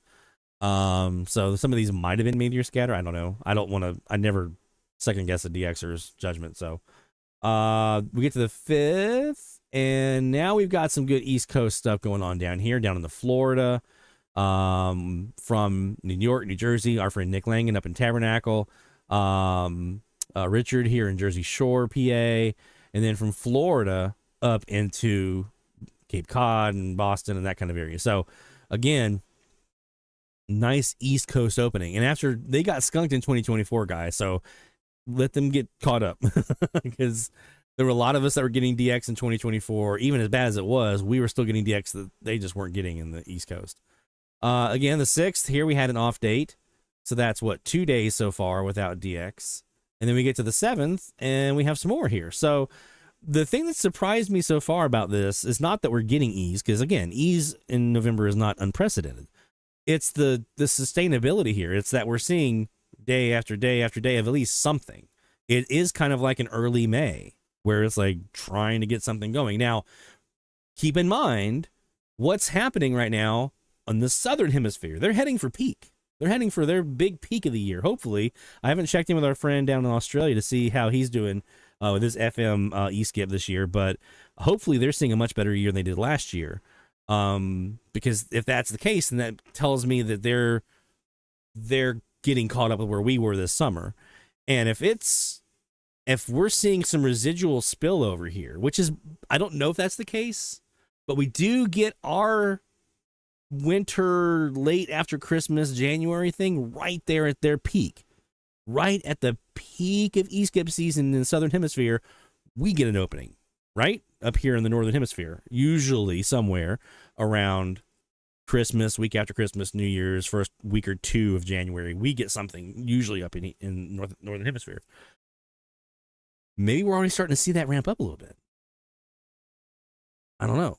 Maybe the torrids are doing this, and we have enough residual energy left in the ionosphere that this meteor dust that we're getting from the torrids, because it's an active period, we're seeing some of this east. I don't know. We don't know. We don't know what causes this stuff, but I'm encouraged that we're seeing this activity here in November,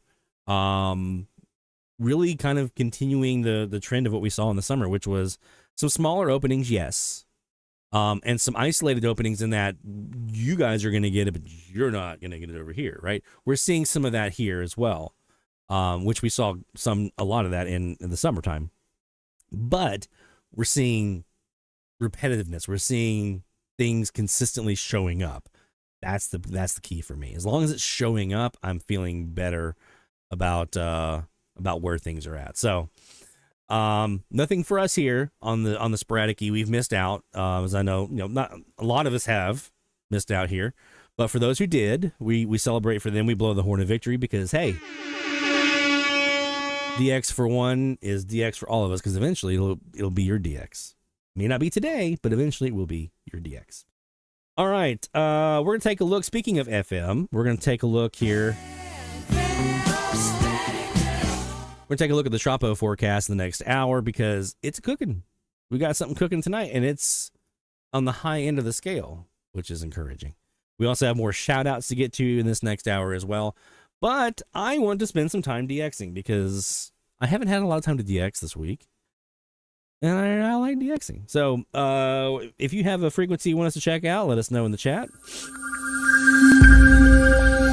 This live DX session brought to you by the International Radio Club of America, IRCAonline.org. And that reminds me, looking at our little window here, let's see where we are from a solar standpoint. Old Sol's been getting going this week. CME, head our way. We're right now sitting at a negative 8.1 Bravo Zulu. That's a good thing. A index of 32. That's a good thing. A K index of 3. That's a good thing. These are all very good numbers. These are numbers that I like to see. A negative Bravo Zulu and a pretty big negative number. 8.1. That's pretty nice. 32A index and a 3K. Those are good numbers.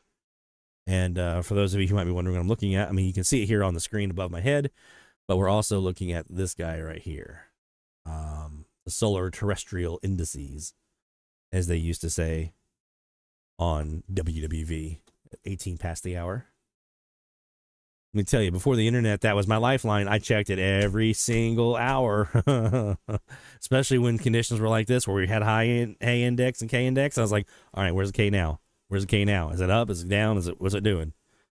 I was sitting there on 15 megs, 10 megs, 18 past the hour, listening to those terrestrial indices back in the day. All right. We are sitting right now. We've been, our last hour, we did 840.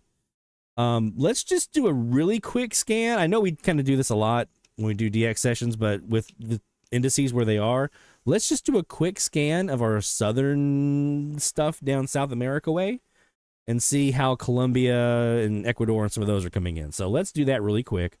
We're going to do just a quick check. Let's start with 910.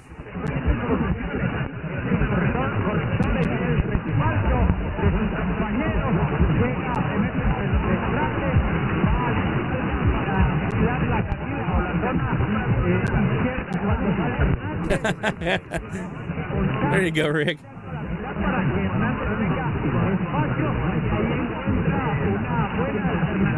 Don't worry, David. We're going to get to some more of the...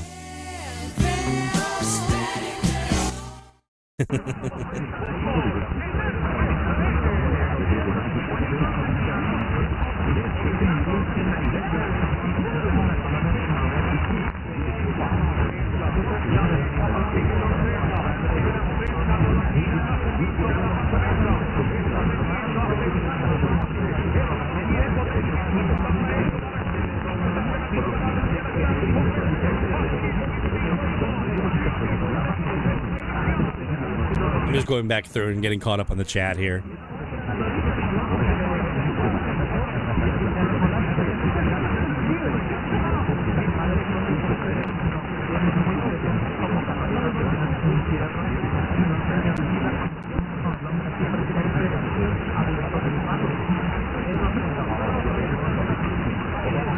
Yeah, see, Gaz mentions the FM small winter e-skip season around the solstice. We had one first week of January 2 years ago, 2024, I think it was, which was a dreadful year, but January was nice. We got Arizona, New Mexico, Colorado.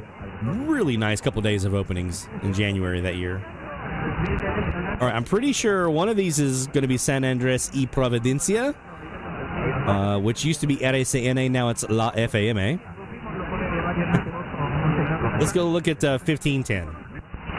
We'll take today's trends and headlines and ask, why does history keep repeating itself? Each week, I'm calling up my friends like Bill Nye, Lily Singh, and Pete Buttigieg to talk about everything from the space race to psychedelics. You're a citizen of Earth, Cal. Michael here. David's got Colombia fighting Chicago on 1000. That's encouraging. To go against the Caltech number 2. What's this? Hold up.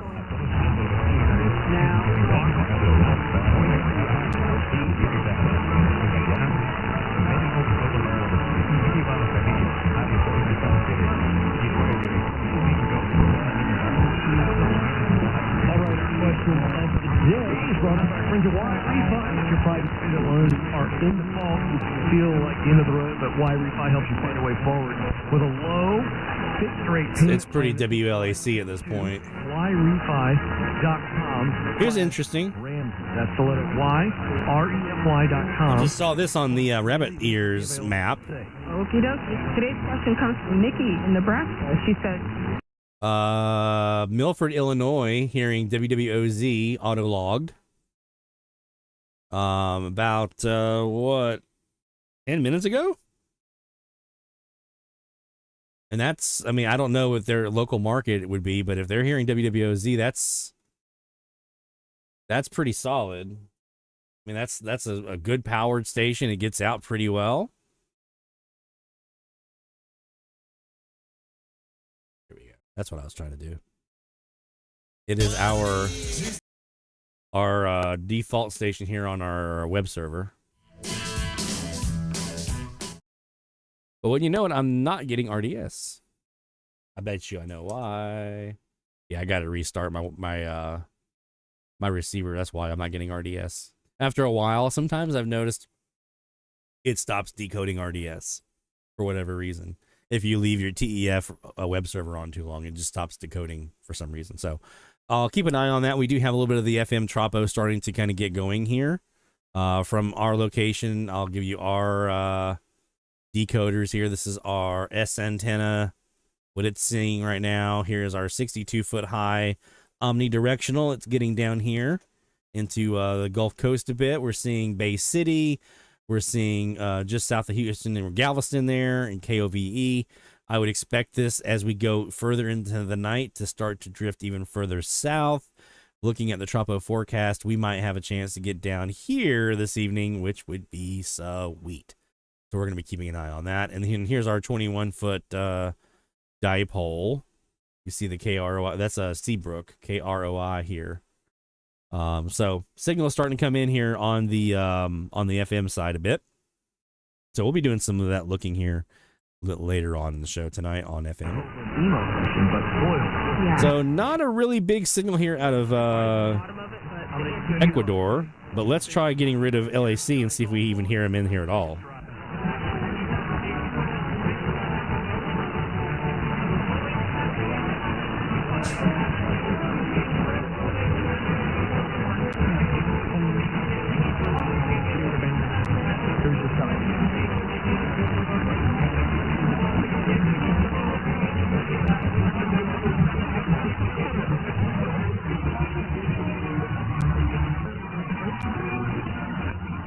Probably not a bad idea, Dennis, and I think that is Ecuador there that we're hearing. Sounds like them.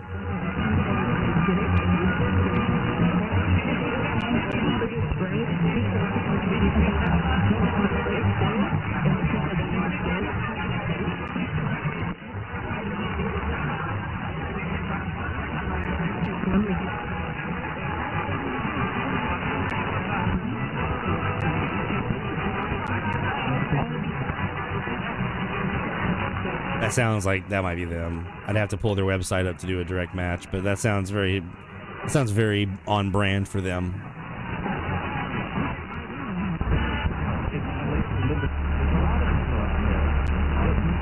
You guys have any frequencies you want us to hit? Throw those in the chat. We'll do it. I'm just double checking here.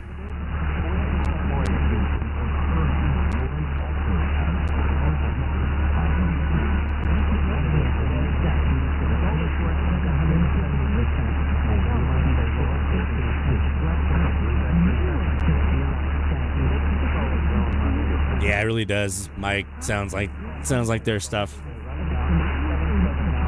I think someone said it was either 1370 or 1470 earlier.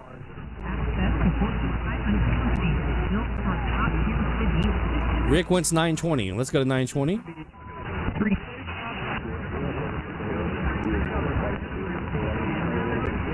Now, historically, traditionally, what we have here is Little Rock, Arkansas, with sports, but we are facing south. Southeast. We can actually pull that here if we go up to our shortwave central Kiwi. That one is still facing north-northwest. So we're going to do that really quick. An Acadian ambulance and doctor. There they are. Let's just hope they never sit down and do a podcast together. So that's what Little Rock is pulling right now. Good for Draymond for apologizing. We haven't heard from Dak. The confidence on him. So, you know, he's going to be fired. You think about what Draymond said. Dak's going to say, no, none of my concern. Is there a Cuban on 920 to try for? Not really.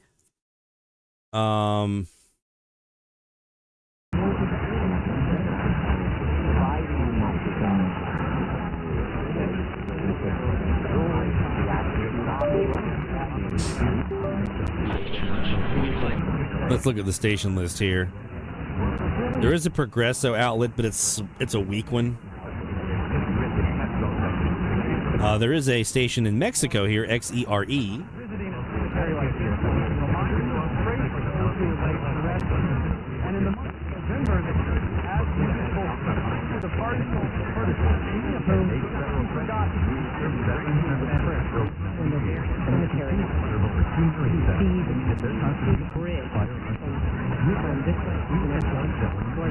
So we'll keep that up and available so we can check it for targets.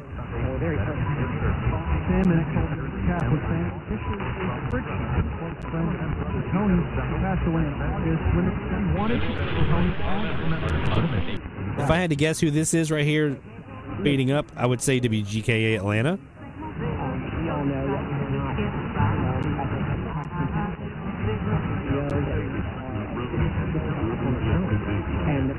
Maybe the Patriot in Texas City, maybe.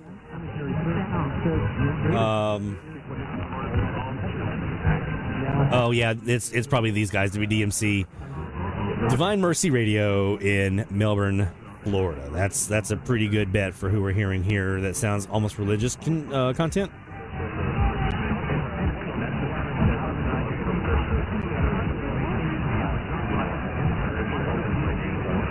Jacob mentions Chile's carrier on 759 is giving it a go here tonight. We're going to have to see if we can do that. I need to get my north-south CAS back up. I've got to do that. I got to get that back up and running.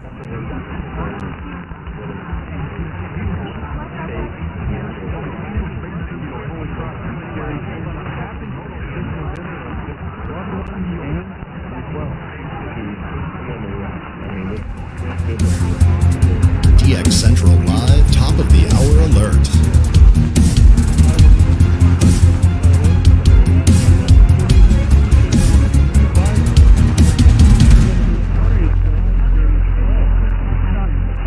Top of the hour time means we are looking for IDs. We're going to hit record here on the Southeast CAS here on 920 and a big chunk of the band.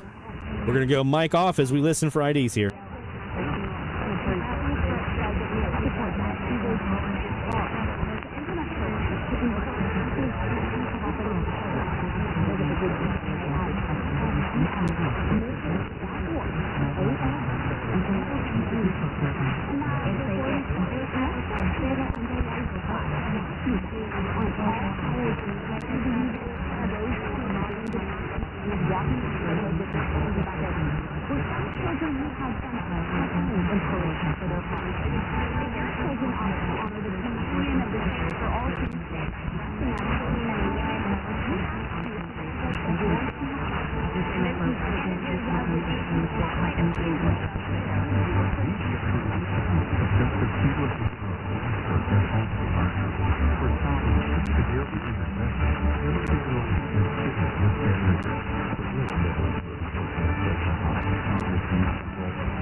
We actually haven't even gotten Santa Rosa here in Mandeville, I don't think.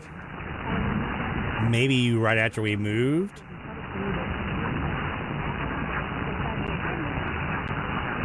Let me double check. I might be wrong about that. Where is KSTP? You know what? They used to be a lot louder here. Let me see if I have them on our north antennas or our mini whip. Let's just check real quick. Here's the northwest. There we go. There they are. And that's about as loud as they get. When I tell you, this is on this antenna though, and the Kiwi.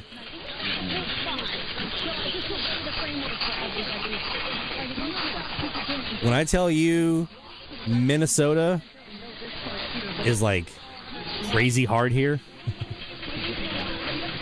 for no reason.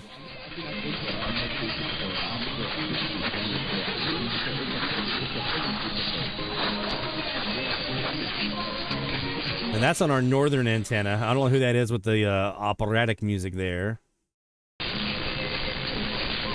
Still coming in on our southeast.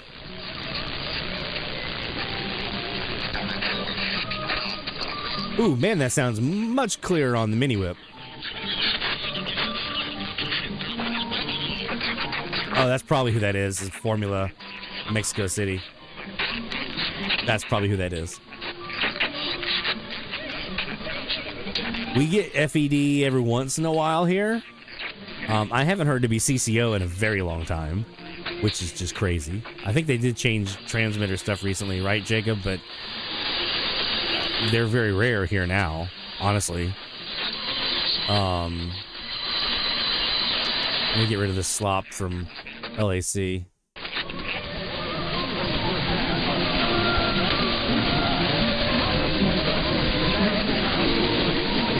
I'm assuming that that's who this operatic stuff is Mexico City.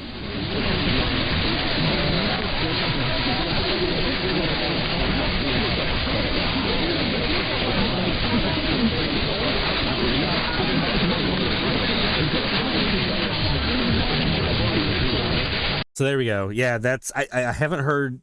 I didn't finish checking that, did I? We did have WDMC in their ID on 920. By the way, that's the little bling that we did was 920 WDMC in Melbourne, Florida, which is what I thought we were getting there with the religious stuff. You asked about Santa Rosa here in Mandeville if we've heard it. I want to say we did like several years ago, but they haven't been very regular here. Even on a good Latin South America night, I don't usually see that offset here. Which is weird. Heard them on, let's see, that's August 28th, 2022. Weak audio, nice hat with their offset at 1499.7435 at the time. Now they're up above on .135, right? So they kind of move around a bit. But yeah, I did hear them, but that's not common to be heard here. So let's take a quick break. When we come back, we're going to talk a bit about Jaguar. This has been a requested topic from quite a few of you about how do you use Jaguar? How does this thing work? Like, the UI is completely different from what we're used to with AirSpy and SDR console and some of the others. So we're going to look into that here in a little bit as we get into this hour. And we'll get to more of your shout-outs and more. So don't go anywhere, my friends. More DX Central Live is heading your way right after this. DX Central, because we're all about radio. Visit us at dxcentralonline.com or check us out on YouTube. Search DX Central. DX Central Live is brought to you in part by... For more than 90 years, the National Radio Club has been at the forefront of providing DXers with the latest in station news, DX-related technical information, and reception reports from DXers around the world. The NRC's AM radio log is the most expansive and detailed resource of station information for U.S. and Canadian radio stations that is available in any format. The club's publication, the DX News, is available in both print and electronic format and provides the latest information on call letter and format changes, construction permits, and other information to help keep DXers informed of the latest updates they may hear on the air. For more information, visit their website at nationalradioclub.org. That's nationalradioclub.org. The International Radio Club of America gives DXers incredible value by putting important station information right at your fingertips. The club's e-publication, the DX Monitor, includes DXer loggings, station information updates, international loggings, and more. Other club publications include the IRCA Mexican Log, a must-have resource for any DXer that chases stations from Mexico, the TIS-HAR list, the IRCA slogan list, sunset sunrise maps, and DXer technical guides. The joint IRCA-NRC email reflector and groups.io group is a hub for real-time DX conditions, station news, and DX-related conversation. For more information, visit ircaonline.org. That's ircaonline.org. From long wave to satellites, medium wave through HF, ham radio to scanners. If you can DX it, the Spectrum Monitor has you covered. Editor and publisher Ken Reitz has assembled a who's who of radio writers to share their knowledge and expertise from a wide range of DX-related topics. Each month, the Spectrum Monitor's columnists dive into their specialties to give readers tips, tricks, the latest news and station updates, and more. The Spectrum Monitor also provides a monthly assortment of feature articles that give in-depth insight into the past, present, and future of DXing. You can get a full year of the Spectrum Monitor for only $24. Individual issues from the current year are available for $3 each. You can also purchase previous years of the Spectrum Monitor in their entirety for as low as $12. For more information, visit thespectrummonitor.com. That's thespectrummonitor.com. Can't get enough DX? Then the DX Central from the Static podcast is for you. Take DX Central on the go and listen to episodes from DX Central Live, interviews with prominent members of the DX community, tips, tips, tricks, how-tos, your DX memories and stories. And that's just the start. You can find the From the Static podcast on Spotify, Apple Podcasts, iHeartRadio, Listen Notes, or anywhere you get podcasts, or by visiting FromTheStatic.net. That's FromTheStatic.net. For stories, signals, and voices from across the airwaves, don't miss the DX Central From the Static podcast. Keep up with DX Central. Follow us on Twitter at DX Central.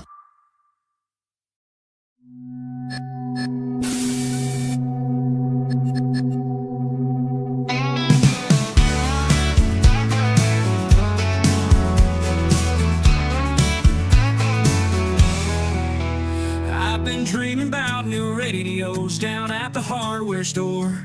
A big old antenna, all the gear that I adore. But these things ain't worth much if they cause a marital strife. So here I am, honey, asking for a blessing from my wife. From the DX Central North Shore Studios, this is DXC Live. Now here's your host, Lloyd Van Horn. To voices from afar, but I know our budget's tighter than a banjo string. Still, I thought I'd ask you, let's see what this might bring. Oh, darling, can you see the sparkle in my eye when I hear that static crackle and those voices flying by? It's a hobby, it's a passion, like your garden's green as sage. So let's go hunt the bargains and live in the radio age. It's DX Central Live from the North Shore Studios here in Mandeville, Louisiana. Think about the memories, tuning in those distant lands. We bring you live DX-related conversation, how-tos, tips, tricks, your shout-outs, and more.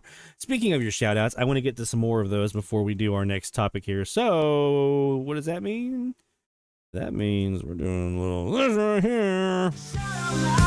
Hear the call for every signal, big or small, from AM to FM, from C to C. We celebrate the ones who snag the IT. Shout out loud, let it be known, you're never DXing all alone.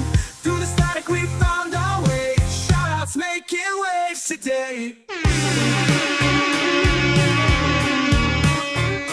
Yeah. Let's get back on the list here, picking up where we left off last hour with our friend Carl DeWitt up in Tennessee. Carl's got a new log this week, KHMO 1070, Hannibal, Missouri, bringing his AM total now to 1,023. That's what he says here, 1023. Well done, my friend.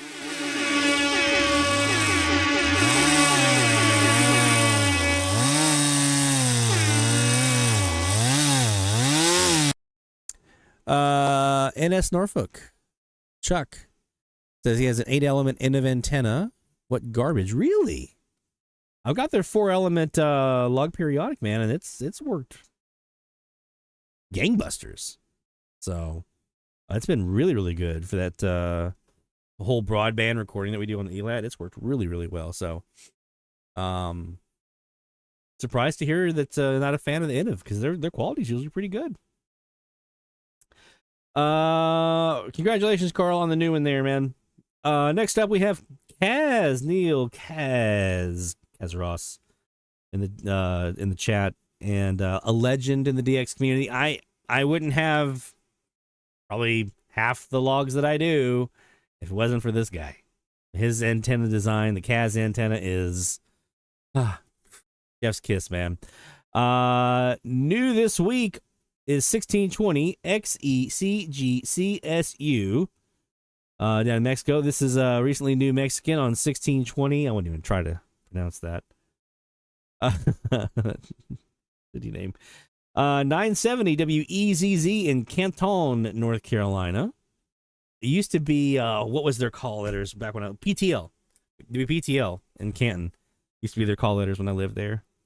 I lived right next to Canton in Clyde, North Carolina for a while. 1350. We competed against that station when I was at Clear Channel. I was at 1400 the peak. WHKP or PEK, WPEK, I think it was. No. The Waynesville was to be MXF. That's right. 1400 to be MXF, 1400 to peak. Waynesville. That was my station I was at. I was assistant program director, and I can't remember the damn call letters. We competed against the Canton station. So there you go. All that was unnecessary, but just a memory was triggered. 1350 to be HIP in Mooresville, North Carolina. 1350 to be RKM in Carthage, Tennessee, logged this evening. And 1260 to be PJF Greenville, NC, Radio Vida, logged tonight, likely day power at night. So our friend Kaz has got the hookup on the Carolinas, which is awesome. So we're going to get you the Latin American log here from Mexico.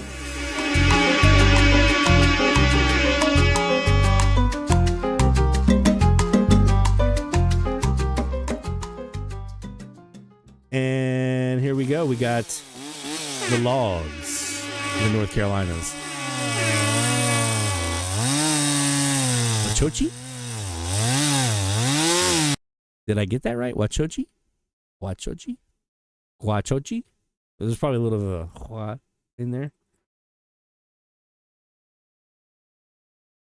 Yeah, that was what Mexico Mike was telling us. There are some letters in there, in those call letters that signify what kind of station it is, if it's like a cultural station or whatever. So there you go. Well done, Kaz, my friend. And Dennis Bannister next up on the list here in Virginia. Dennis got a nice haul as well here. WZOX 1660 in Kalamazoo, Michigan. WELM 1410 Elmira, New York. West Virginia coming in from Canova and Weirton on 1420 WBWV and 1430 WEIR. Coffeyville, Kansas, only his second Kansas log, KGGF 690. Man, I would love to find a way to make them go away. I'm over here talking about a station that my homie just logged. But I already have a local on 690. And when I finally get rid of them, there's GGF. It's just like, oh. And then if I get rid of them, it's Mexico. Lots and lots of that. KXIC 660 Waverly, Ohio, and WXRH 580 Rockwood, Tennessee. Used to be WOFE when I was in Brasstown. I remember those call letters too. Well done, man. Let's get you the Horn of Victory and some log saws.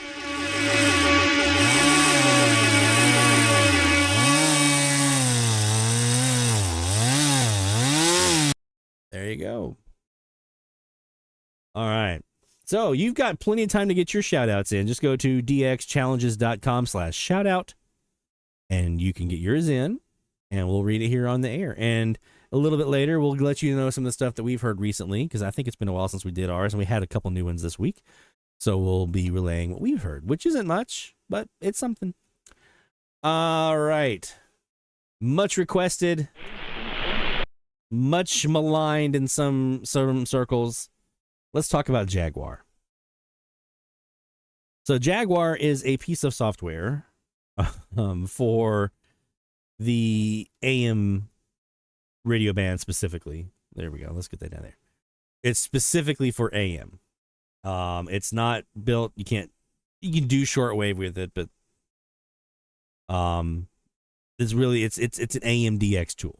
So other SDR software that's out there, it's more agnostic. It's there for whatever you might be DXing, whether it's FM or shortwave or ham radio or long wave or medium wave or whatever. As long as the SDR can handle it, the SDR console, HD SDR, the software can handle it. This is tuned specifically for AMDXers, and there's a couple reasons why. And it was developed by our friends up in Europe.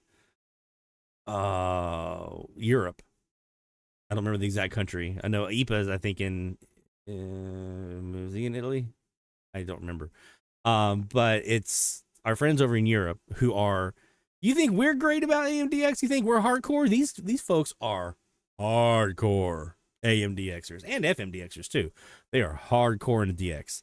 It's why I tell people, like when we talk about eSkip, I'm going on a tangent here.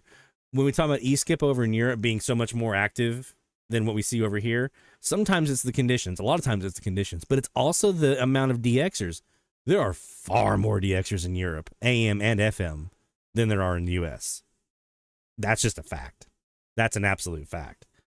So they developed this piece of software over there in Europe to assist AMDXers by basically giving them everything that you need all at your disposal. And they specifically tethered and paired this software to be used with the Perseus because, at least at the time, the Perseus was the thing. It was, if you were going to get an SDR, this is what you used.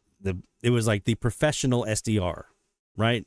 Other than like the Wind radios and some of those like really expensive ones. The Perseus was the one, especially for AMDXers. Perseus was the one. So they put all this together and they put a bunch of features in here. Now, they didn't design it like an SDR program because it's not an SDR program. It's not. It's a user interface to be able to AMDX while using the Perseus. So the sooner you can kind of get that concept kind of drilled in, you'll understand what we're talking about when we look at Jaguar. It's not an SDR program. It's not. SDR console, HD SDR, SDR sharp, these are SDR programs. This is not an SDR program. It's a piece of software that lets you DX AM while using an SDR. That's the difference. It's just a different mindset. So once you do that, you'll start to kind of see how all this is kind of bolted together. So when you come in to the interface here, the UI, this is what you're going to see. You'll probably actually see this more than likely. This screen right here that we're looking at, this is traces. It's offsets. So each one of these little vertical matrix looking traces that we see here, this is a radio station. This is a signal. And so you can get this is why I got into Jaguar, because you can get very granular with these carriers. So these offsets, because I wanted to start DXing known offsets. So if I go down, for instance, here, let's go to 780. Okay. There was Radio Viva would normally be in here. It's not. Okay. But you'll see these different offsets. Let's go to put on probation automatic. There's some good offsets. Each of these is an offset that we're looking at here, right? It's an individual radio station. You can also view, and this is how I usually do my DXing, you can view a map. Because I like to visually see, especially if I know which antenna I'm using and where it's pointing, I like to visually kind of see what stations are in that path, because then I can kind of, in my mind, I can start to see and kind of rule out who it may or may not be. Okay, so when I'm DXing Jaguar, 9 times out of 10, I'm in this map, and this is under the maps area. And then once you're in the maps area, you have different maps that you can use here. There's a South America map, there's a Central America map, there's a North America map. There's Oceania, Asia, Africa, and Europe. But we're going to just start here in North America because that's where we are. So which interface you use and how you're doing your DX is going to really depend on where you land in your comfort level. It's going to be usually most US, especially DXers, it's going to be either this one, if you're looking at those offsets and you're wanting to kind of get granular, or this one if you're wanting to like actually see all the different stations that are on here. And you can, yes, keep this up to date. This is using data from Medium Wave List and I think a couple other sources. I just downloaded the November version of this file, so this should be an up-to-date list. Not always, sometimes there's some discrepancies, but it's rare. And I can actually see that list up here. There's a button that says slider. If I hit that button, now I can actually see the list of all the stations, okay? And then I like to keep my stuff organized so I can visually, since I'm looking at this visually anyway, I mark when I hear a station and I mark it in white. Now you can mark it whatever color you want. I mark it in, because there's a couple different options. Oops. For instance, if I hit here, you can do red, you can do black, you can do blue, you can do green. It defaults to yellow. Yellow is like what it's going to normally show. So I would choose one of the other colors to signify like if you've heard it or not.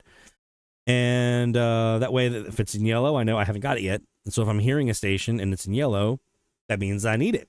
That's one of the ways that I kind of know what I've already heard. And I've gone through and I've made sure that I've updated this based on my logbook, so everything should be accurate. And you'll also see that up here in the station list, you'll see the stuff that's in white. Those are the ones that I've heard. The ones that are in yellow, those are the ones I have not heard, right? So I got some work to do on 860, it looks like, especially out east.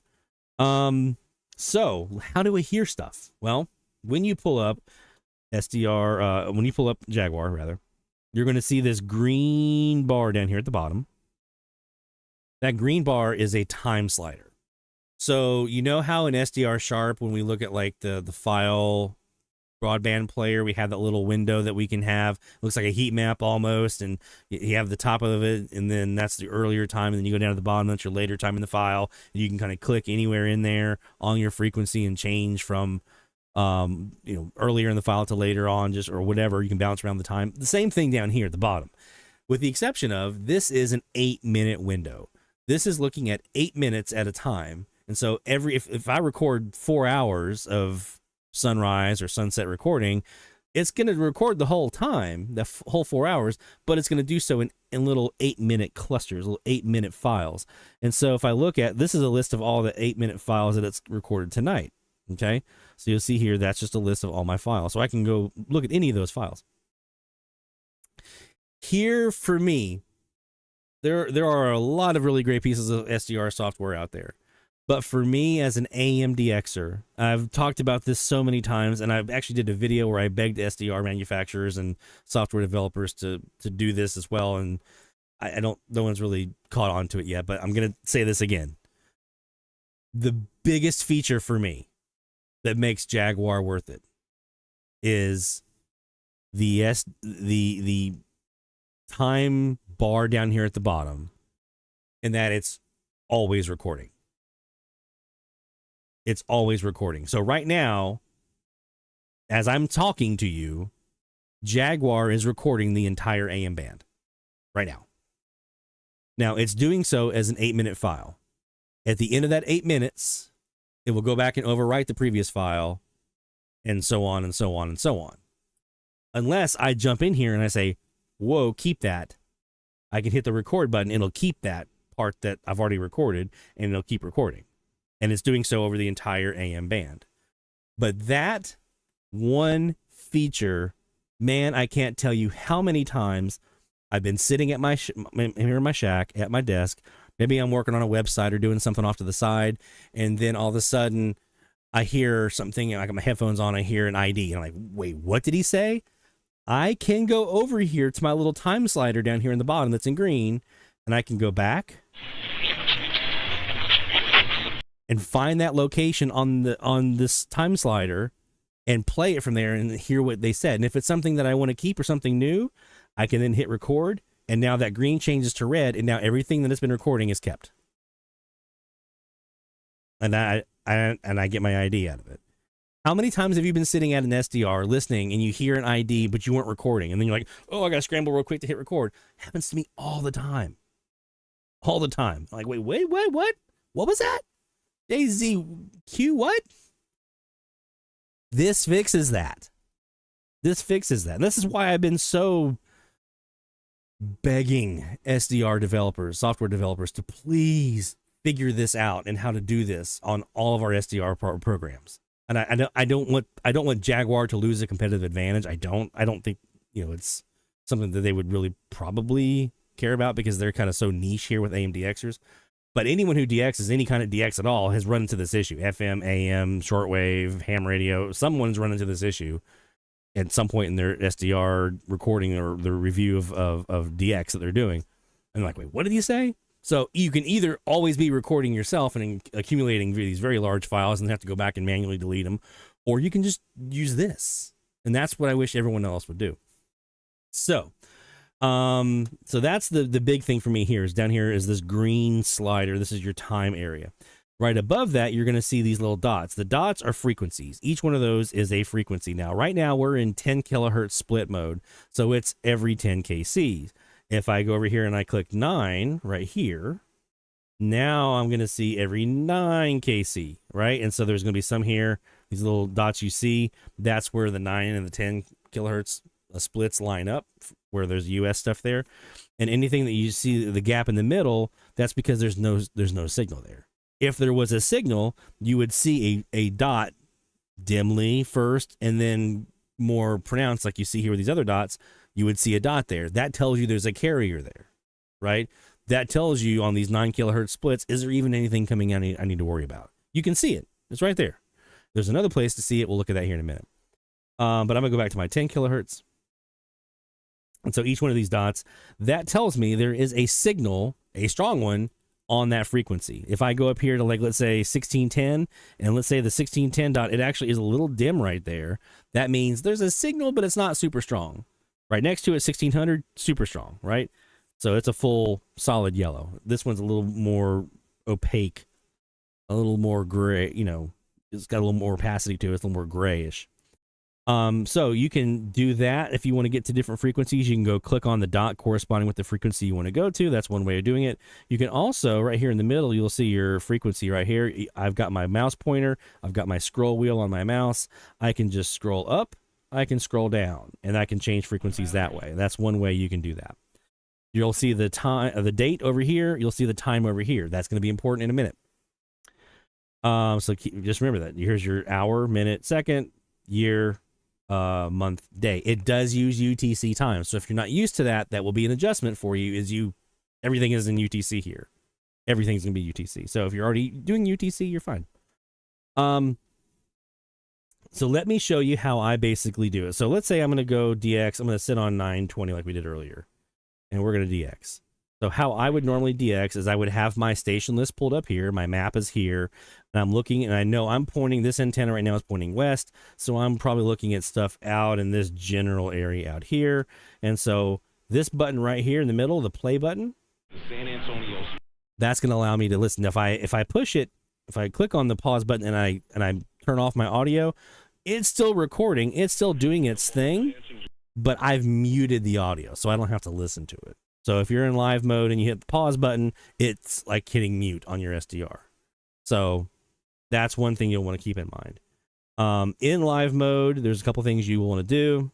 You will change your frequency, and you can go backwards in time in the context of that 8-minute kind of DVR recording that you're sitting on. You can go backwards and forwards in time anywhere within the file that it's already recorded. So even if I'm over here reviewing something going on earlier in that recorded file, it's still recording at the top end. You'll see this green bar is continuing to get bigger up here. It's still recording that 8-minute file, and it's doing so for the entire AM band. So I can then also go down to 910 or 900. It's still doing the exact same thing on, all those frequencies. It's recording all of those, the entire AM band all at once, no matter where I am on a particular frequency or in a particular point in time on that frequency. Make sense?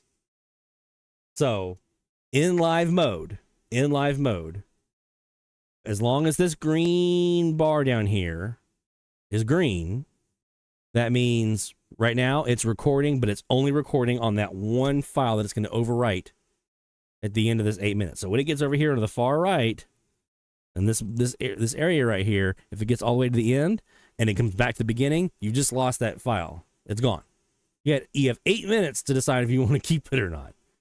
So it's going to be gone here in about, I guess about a little less than 4 minutes. This will go away, and it'll start a new one. But in the meantime, while it's still recording, I can jump to any point within what it's already recorded. All right? Making sense so far? Another thing that you'll want to know about Jaguar is the audio, what you actually hear. And this, for me, was a big deal when I first started using Jaguar, especially. A little bit less so now, but when I first jumped into Jaguar, this made all the difference in the world. They've actually gone in and created presets that are tuned for AM radio. So these presets, where other SDR programs, you have to kind of adjust with EQ and bandwidth and all these other different things. You have to adjust your audio a little bit to get it to sound right. Jaguar's already got it. Jaguar is built to be audio-wise tuned for AM radio. So I'm going to give you an example here what I'm talking about. Let me go to, trying to think of a good music station that I can find here for us. 1070 would be a good one if I can pull them in here from Memphis. Save enough money to light. Okay, so this is your area right in here where we're going to control our audio and our bandwidth. So you'll see right here it says Calliope right here. If I click on that, I've also got AM here. I've got stock, and I've got jazz. You're gonna find the naming conventions are like wonky. They call things what they want to call them. It's their program. They can call it whatever they want. Once you just go in here and figure out what it is, you'll just know, okay, I'm looking at jazz. I would rather be on, like, I prefer Calliope. That's the one that seems to work the best for me. But each one of these is a slightly different presentation of the audio. So when you see, for instance, stock, that is a little bit closer to what you would normally find on a regular SDR program. It's a little more, it's more, it's like that telephone notch filter. I know what it is. It's very, very block narrow. You can go really steep with it because you have this button next to it here. Next to your audio filter, you see different options. Depending on which one you're on over here, you may or may not see some options here. But right now, this is called the filter curve. And so the curve is like how sharp are the lines on the EQ curve. So right now we're in bass, so it's kind of like, oh. And then you've got steep, so it's like almost like a square wave. And then you've got studio, which is a little more rounded, but still not as rounded as bass. Bass is usually your most rounded. Then you've got jazz. Some people prefer the jazz preset. Some people prefer Calliope.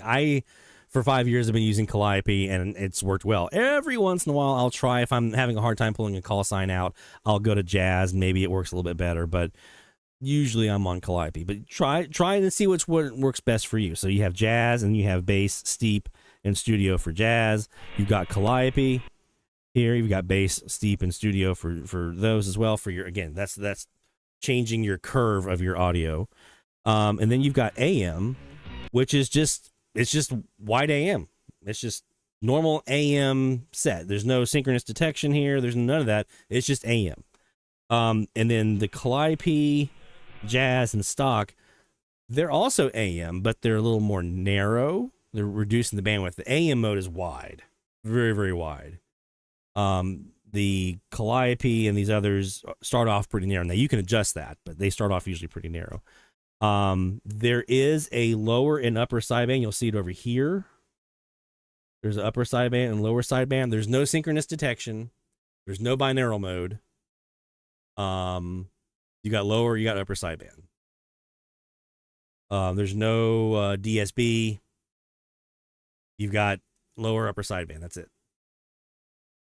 Right next to it is your AGC on, AGC off, and there's an AGC plus, which actually just locks in whatever the current gain is. So these two buttons right here, the lower sideband, upper sideband, I use those on this side. These buttons over here, I use those two the most. Upper sideband, lower sideband, and AGC on or off. On this set of buttons over here, you got your audio preset. I usually just stick with Calliope, and I'm usually in the bass. It usually works most of the time for me. Then you've got this BW. This is your bandwidth. So if you click on it, it's going to expand your bandwidth. So if I'm going to go over here, I'm widening out my bandwidth. Super wide. Now I'm going to shrink it. I'm going to right click. This tightens your bandwidth. I'm usually somewhere around 3.1-ish. And you can get nice and tight down to 1.0, and you can make that super steep on your curve to get real tight in there. Okay? But I usually keep it around 3.1. That's normally where I find myself. I see Barry says, I wasn't crazy about the audio quality with the native Perseus software. One of the main reasons why I wanted to go to Jaguar was the audio was so much better. Absolutely. Absolutely. You can, on like SDR console, SDR sharp, on some of those programs, if you're using like an AirSpy or whatever, or if you're using the Perseus and SDR console, you can use the EQ and some other bandwidth tweaks and things like that to get the audio better. But it comes like that here in Jaguar. It's tuned for AM. It's got a nice full sound. And call letters, really, I can't explain it. Call letters and talking sticks out more in Jaguar than it does in other SDR programs that I've used. They've gone in with this audio, which I can actually show you their little audio slider that they have here. You'll see here where it's the bottom where it says slider. If you click on that, it gives you the audio. This is actually the audio waveform of the received signal that I'm on right now on 1070. So you'll see here, it's kind of going up and down as we do. And then so it actually marks, if I remember, where is it? It used to mark in here. There used to be a little thing in here that it marked like male and female, where like a deeper male voice would be compared to a higher frequency female voice. So depending on what you had, if you had a female or male talking, it would actually kind of point that out on the audio spectrum here. And you could actually see where that was peaking on the audio. I guess they've taken that out, but which makes sense. But the preset, the filter curve, the bandwidth, those are the ones, and I don't really play with those a whole lot, to be honest with you, but if you're needing to for whatever reason, that's where you would play with those. And every once in a while, if I'm trying to get down on a particular offset or get rid of some adjacent channel splatter, things like that, I might play with those a little bit. This offset right here is from the nominal frequency that you're on. So right now it says 1070. My audio is slightly off of that. It's at 0.3. I find that helps. A negative 0.3, which I'm doing by doing the right click. A negative 0.3 is also good. Or the positive 0.3. So you're either 3 tenths off the nominal or 3 tenths above the nominal. I find that helps in especially graveyards, getting off the rumble a little bit and giving you a little more headroom for call signs to peek through. That's one of the things that I can kind of see a benefit from Jaguar. Jacob mentions, I like having a waterfall to watch when DXing an SDR. I zoom way in so I can see carrier offsets and low frequency modulation on a target station, or an offset is becoming visible. There you go. That is what this is. Now, this is super zoomed in. Granted, it is. This is the offset view. With this home button right here, that's what's going to show you your spectrum. Now, there is a way, and it's been a while since I've done this, so bear with me while I remember how to do this, because I don't do this very often. There is a way to zoom in and out on this, so you can go out further, and you can actually see, like, 1070, 1080, 1090, 1100. You can do that on here. I just forgot how to do it, because I don't play with it much. Oh, here it is over here, zoom.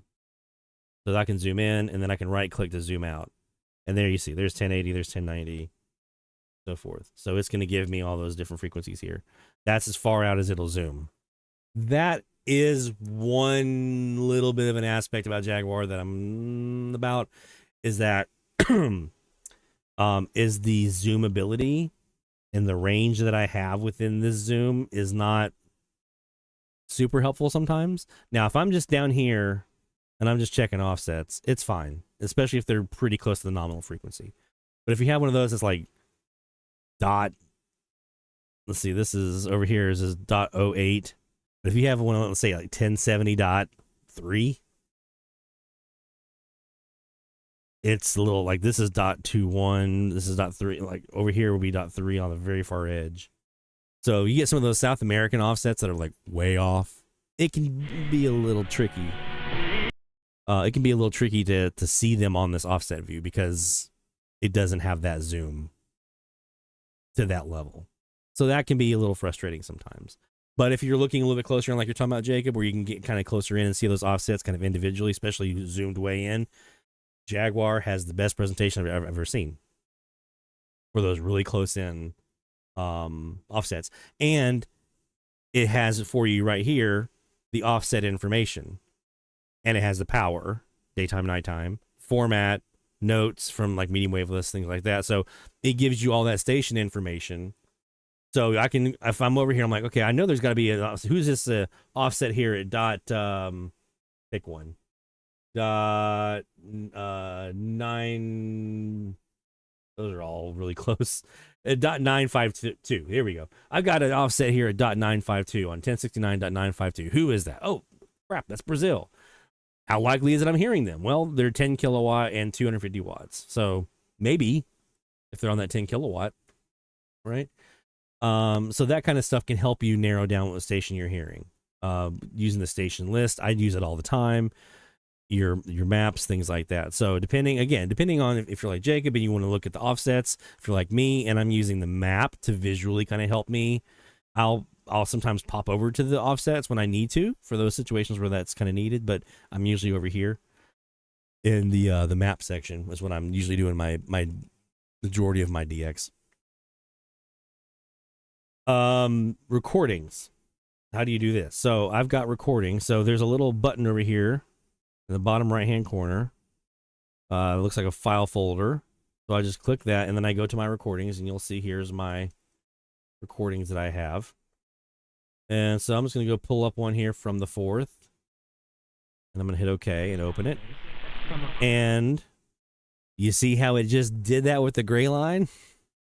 Here's your time in UTC. Here's your date, UTC. Here's your frequency. And it's going to show you at the time that recording was done, where was your gray line? I cannot tell you how helpful this is. This is so helpful. I use it, especially if I'm running like a long recording over a span of time during gray line. Yeah, this is super, super helpful. And I'm going to show you here in a second how to do the recording part, how to actually set that up. But you can see as I go through, it moves that gray line as I'm moving through the file. And not only, let me get rid of those.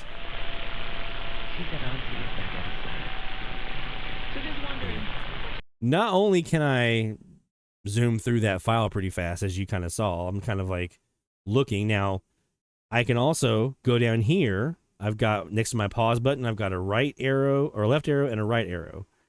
If I go right arrow, it's going to go to the next file in the sequence that it sees in the hard drive, which is now 23.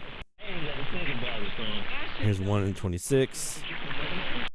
Now we're going 8 minutes at a time. What people are experiencing. Now, what you're also going to notice is kind of hard to see right now. Right here in the middle is a little arrow. Sometimes the arrow's over here, sometimes it's over here. It depends on where the file started. That little arrow tells me it's right there at the top of the hour. I also have that same arrow right here for bottom half of the hour. But let me find one here. This was one of those I was doing a long recording. I was doing a continuous, so it's just going across. But here you'll see, here's the arrow over here. So that's my top of the hour. So I can go zoom right up to right before that top of the hour, and you'll see where the time is. Here it's at 59:35, so you can kind of find where you want to be on that recording right there at the top of the hour, and you can use that to say, okay, let me hear what I got. Fail to protect users from foreseeable danger, targeted children, and coerced into now to find out. 1070W. One stop for advertising. Call 844-844-IHEART. Still your goodwill and good time station. 1070W DIA. Listen on the free iHeartRadio app for all your music, radio. And there's the ID. See how quickly that I was able to get to that? Super fast. And you can go through those files pretty fast and say, okay, let me see what I had the hour before that. So I go to the hour before that. Priority. And next day delivery and running. Are debt payments keeping engaged with one word? And remember, more we can help you save. Act now. If you owe credit repair services, some not just like listen to Wayfinder on America Today. I'm Amber Payton with BIN News Now. This happens like 8 extension. We're working it. I might have missed it. Fled. They agreed to read the filibuster to end the government. But yeah, I might have missed it. But you can see how easy it is to kind of move through that file. You can also, if I hover over, for instance, I hover over that date where it says 11:2. If I've got a bunch of files, I'm like, what was it yesterday at the same time or the day after? I can use my scroll wheel on my mouse, and over the 02, I now go to 03. And it goes to the same frequency, same time, different day. And let's do the same thing to go to the 4th, 5th. I'm just going to the exact same time every day on all those different files, and I'm scrolling by just hovering over that. I can also do the same time last month. Let's say I've got a 10-6. Oh, I don't have a 10-6, I guess. But you can do that way. You can also scroll over your hour. So now I'm changing an hour at a time, or your minutes. I can change a minute at a time. I can change seconds. I can change that way as well. So that's another way that you can navigate through these files. You have different options. How do you set up the recording? Over here in the bottom right-hand corner, you've got a little settings cogwheel. So I click on that, and you'll see an option here for Mestor. Mestor is the recording interface. This is how you set up recordings, and it's so easy. It is so freaking easy, man. Let me show you what it is. You've got each one of these lines. You can set up different kinds of recordings. So I can set 1, 2, 3, 4, 5, 6, 7, 8, 9 different types of recordings that I want to do. So let's go to this first one to show you. You can do a continuous recording, so you can just say record continuously from this time to this time UTC. You can do a long sunrise thing. Say, okay, from the sunrise, I want to do from 30 minutes before sunrise, my local sunrise, to 30 minutes after my sunrise. And it'll just record the entire time between those times. And as your sunrise time shifts, it will shift that time. And it knows that because it has it all plugged in. You put your location in and everything. And so it'll shift that as the sunrise time changes. It'll keep going with it. And so you can run this all year long, and you never have to touch it. It just does it. You can do sunrise long. You can do sunset long. You can do a recurring recording. So you can say, okay, from this time to this time, in between these minutes and this minutes, do a recording. So you can say, I want to do it between, like, let's say 2100 UTC and 0900 UTC. You can do that. Probably easier way. These are called tops. So it's just the top of the hour. So dark tops means when we're saying, in this case, from 30 minutes before sunset to 30 minutes after sunrise, I want you to record from 58 after the hour to 08 after the hour. This is my one I use all the time. Dark tops. It's going to record a 10-minute window here, okay? And it's only going to do it between 30 minutes before sunset to 30 minutes after sunrise. And it's going to record that top of the hour for every one of those. And again, it's going to adjust that as the year goes along, as your sunrise and sunset times change. I know we're getting close on top of the hour here. You can set up bottom of the hour if you'd rather do that. So you can say, okay, do one from 28 to 32. So if you can also do that way as well.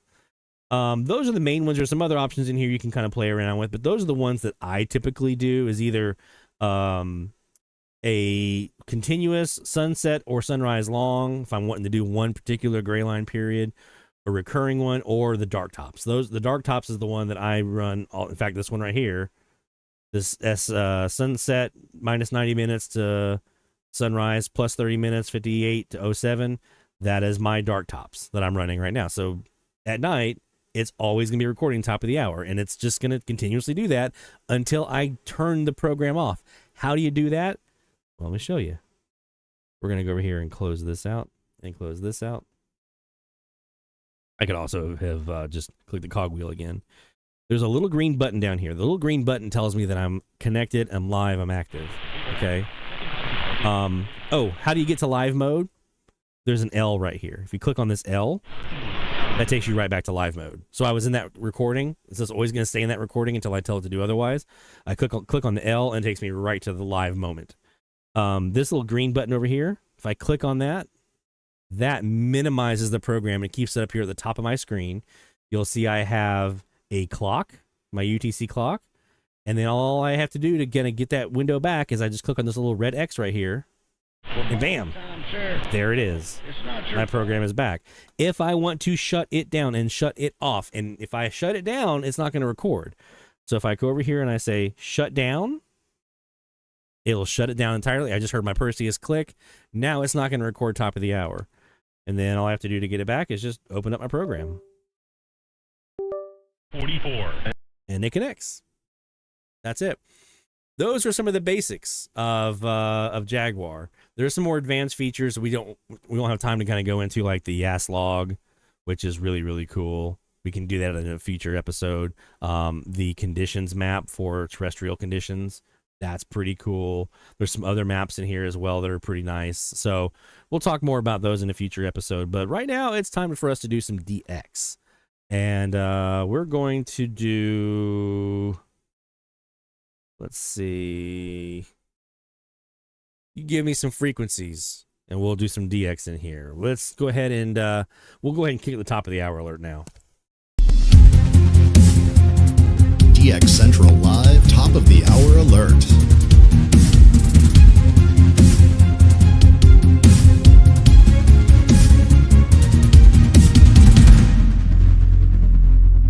This DX session brought to you by... It's not an FM, it's an AM session, but it's brought to you by the Spectrum Monitor, thespectrummonitor.com. That's where you want to go for more information about getting a subscription to the best darn radio magazine out there. Thank you, Kaz. Appreciate you being here, my friend. Hopefully that gets you helps get you started in the world of Jaguar. Ping me with any questions you have. I'm more than happy to help you out. I'll be doing a formal video on this. I promise I will. And then in a future, another week here somewhere next week or whatever, we'll do some of the other advanced features. Because it is a pretty cool program. Matthew wants us to check 980, so we're going to go down here to 980 kilohertz and see what we got. Why are you not going? Oh, because I'm zoomed in. That's right. I forgot about that. So let's go to 980.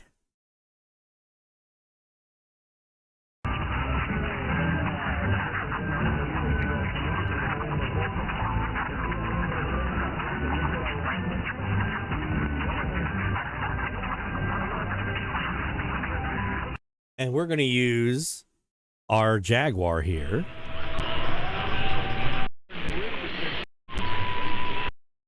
To see what do we have. We've got Arkansas with classic rock. Don't think we're hearing them right now. We've got gospel from Perry, and we've got Rossville, Georgia. Don't think it's them. Got a couple stations in here. Could this be Radio Alleluia?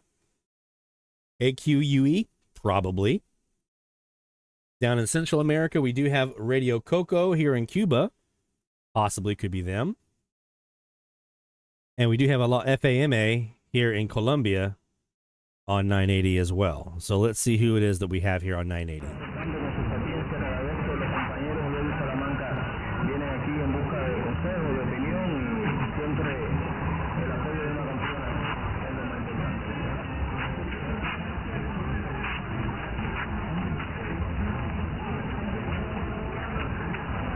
So is this Cuba, Mexico, or Colombia?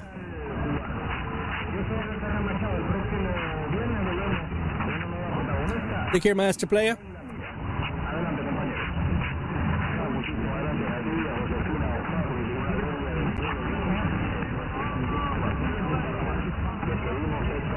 Adjusting my vactrol here to try to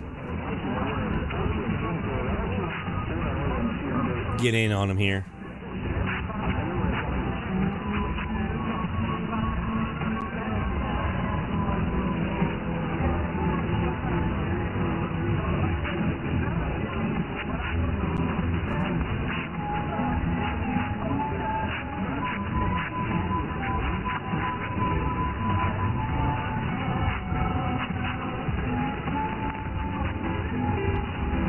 All right, we're going mic off. Don't forget, here at the top of the hour, we got Tropo forecast to talk about. We've got some FMDX to look at. And our logs, our shoutouts. Just stick around.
All right, so we know we had one of the stations that we heard was Radio Alleluia, KQUE.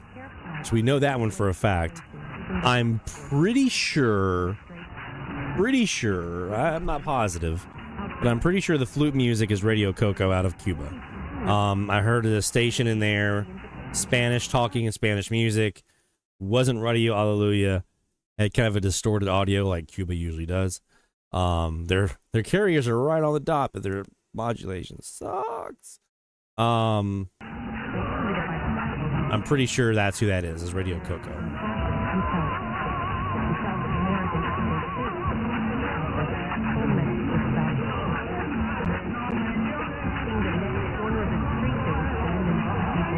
See if I can do a little magic here.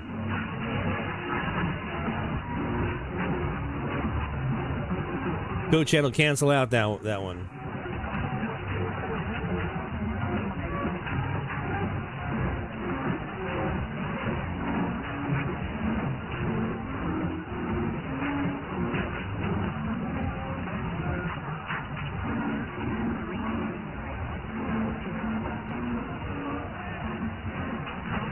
How bad do we miss the Key West Kiwi? In moments like this, I would have been all over the Key West Kiwi. That was what I used to find all my Cubans. It was amazing. And I also miss how good the Costa Rica Kiwi used to be. Like the couple of days it was up before it was down. Because now the AM band on that Kiwi is shot. Completely shot.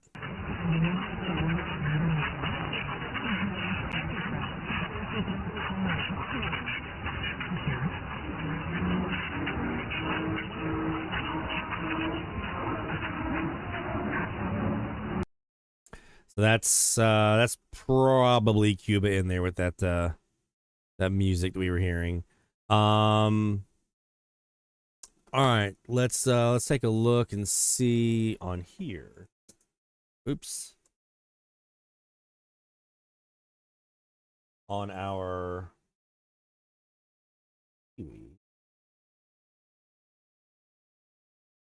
This is our DX Central Kiwi here. We're on 980.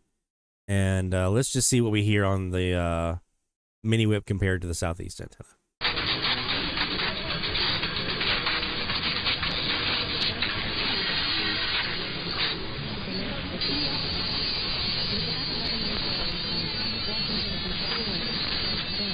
Now let's go to the Southeast.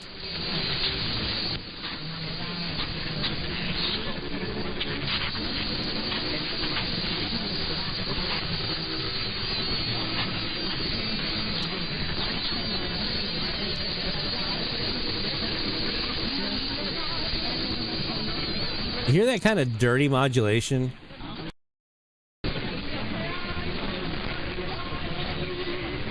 That's probably Cuba. I'd almost be willing to make you a bet that's Cuba. And finally, our shortwave Central Kiwi. Let's see what we got. Around the corner over here. Did some maintenance on that antenna this week. It was there was a big tree branch on the on one of the ends of the antenna on the, I guess that's the north end of the antenna. There was a big, huge tree branch on it. It stretched it out a little bit, stretched the wire out just a little bit. So I got that off of there and then went back up and re-taut up the wire and everything. So it's nice and good shape now. Beautiful, sun-drenched bloom, reciting the rosary and See, that's the north antenna. Saint Joseph. My eyes rested on the crucifix over the altar. That tells you the difference. But hear how quiet it is? Its figure on the cross. How quiet this antenna is? Time in my life, the question arose in my mind. That 10-foot elevation of the CAS gets it away from a lot of noise, man. A lot. I could not answer that question. In giving this testimony while dealing with Roman Catholic, Who do I think this might be? and asking if they can answer that question. The majority cannot. Some say that he died for the Shreveport. sins of the world, but none can say that he died to save the Or The emphasis in the teaching of the Catholic schools is on the baby. Nashville, WYFN. That's probably actually who it is. It's probably WYFN, We have learned Nashville. his death as a historical fact. That's the most likely who it is. I don't know, Barry, if you've got a beat on these guys on 980 where you are, if you've got your antennas in. Her son more readily. Hey, Terry. Shortly after that, I began to take steps. Glad to have you in there. Going back into the If world, you have that receiver online, throw the link in. We'll go check it out, man. I left the world of affluence. I'm pretty sure that's Nashville that we're hearing there in English. The accordion music is probably Alleluia, knowing how their format usually works.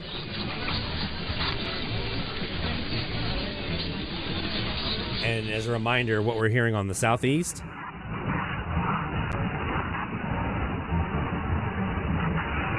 They're in there a little bit on that southeast wire, aren't they? Barry's looking south. Okay. Terry's got 20 plus dB signal on 980. He says.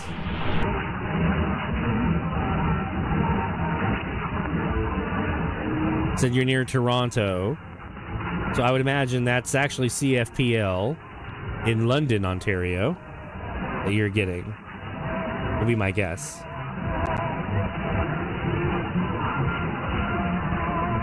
Global News Radio, if you're hearing that ID, that's probably who that is.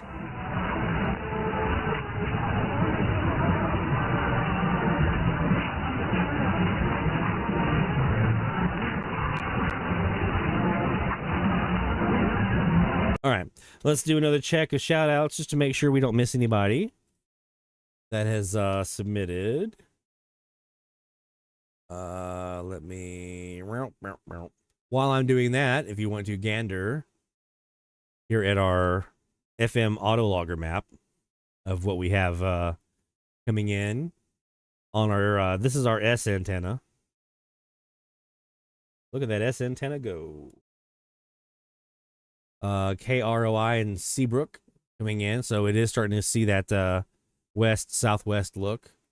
Here is our 62-foot high omnidirectional. Seeing Seabrook. Also now seeing El Campo, Texas, which wasn't there earlier. There's KOVE in Galveston still. Also starting to see up a little bit here in the Mississippi, which is interesting. And there was another station here, Bay City. That's who that was, KNTE Bay City. So a couple stations now down into Texas coming in on FM.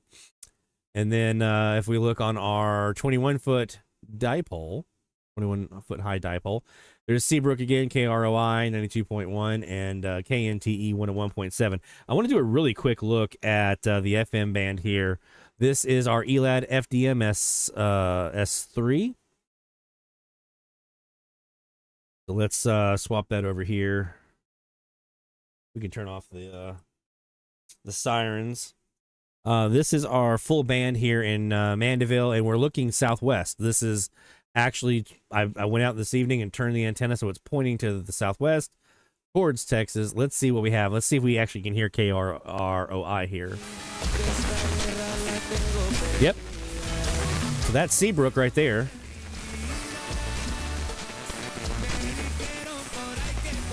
What were some of the other frequencies we were seeing here? 101.7.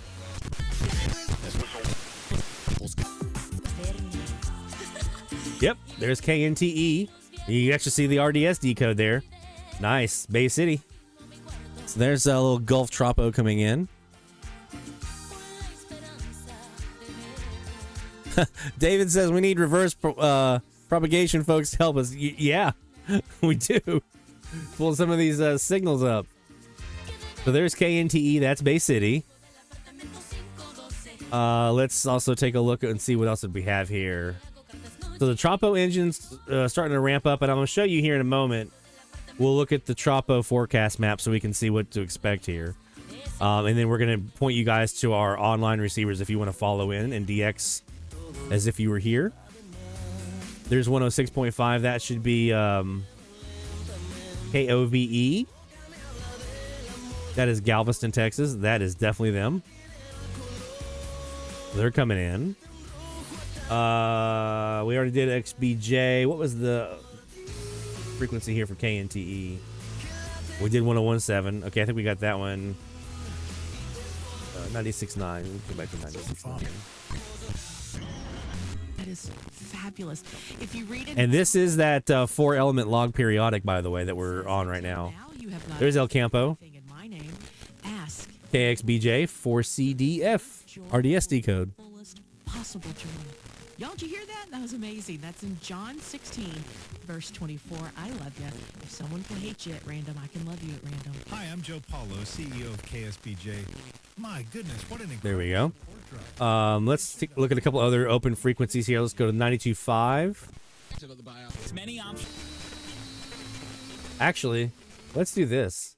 If you want to follow along here and do some DXing on our online receivers,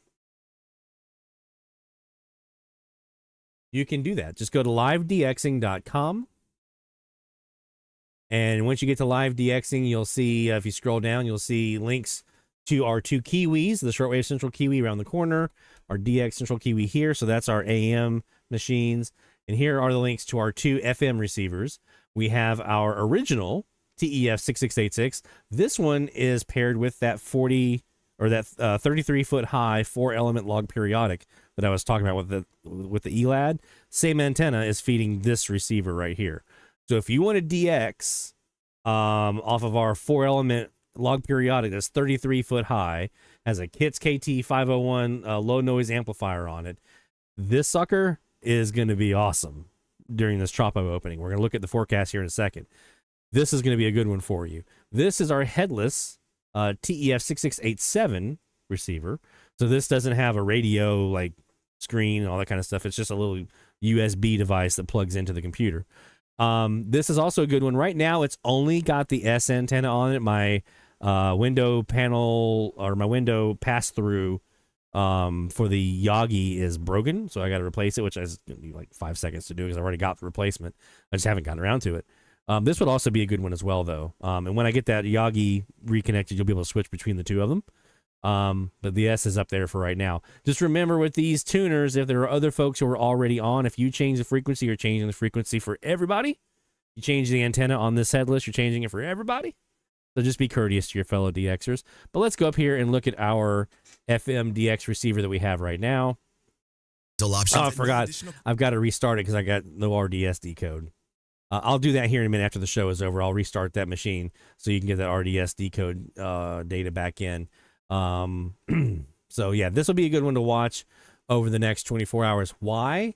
Well, you see our auto logger maps. This is another way you can kind of keep track and see if we're getting good stuff, is looking at our auto logger map. So if you go up to Rabbit Ears Auto Logger, I'll throw that in the chat here real quick.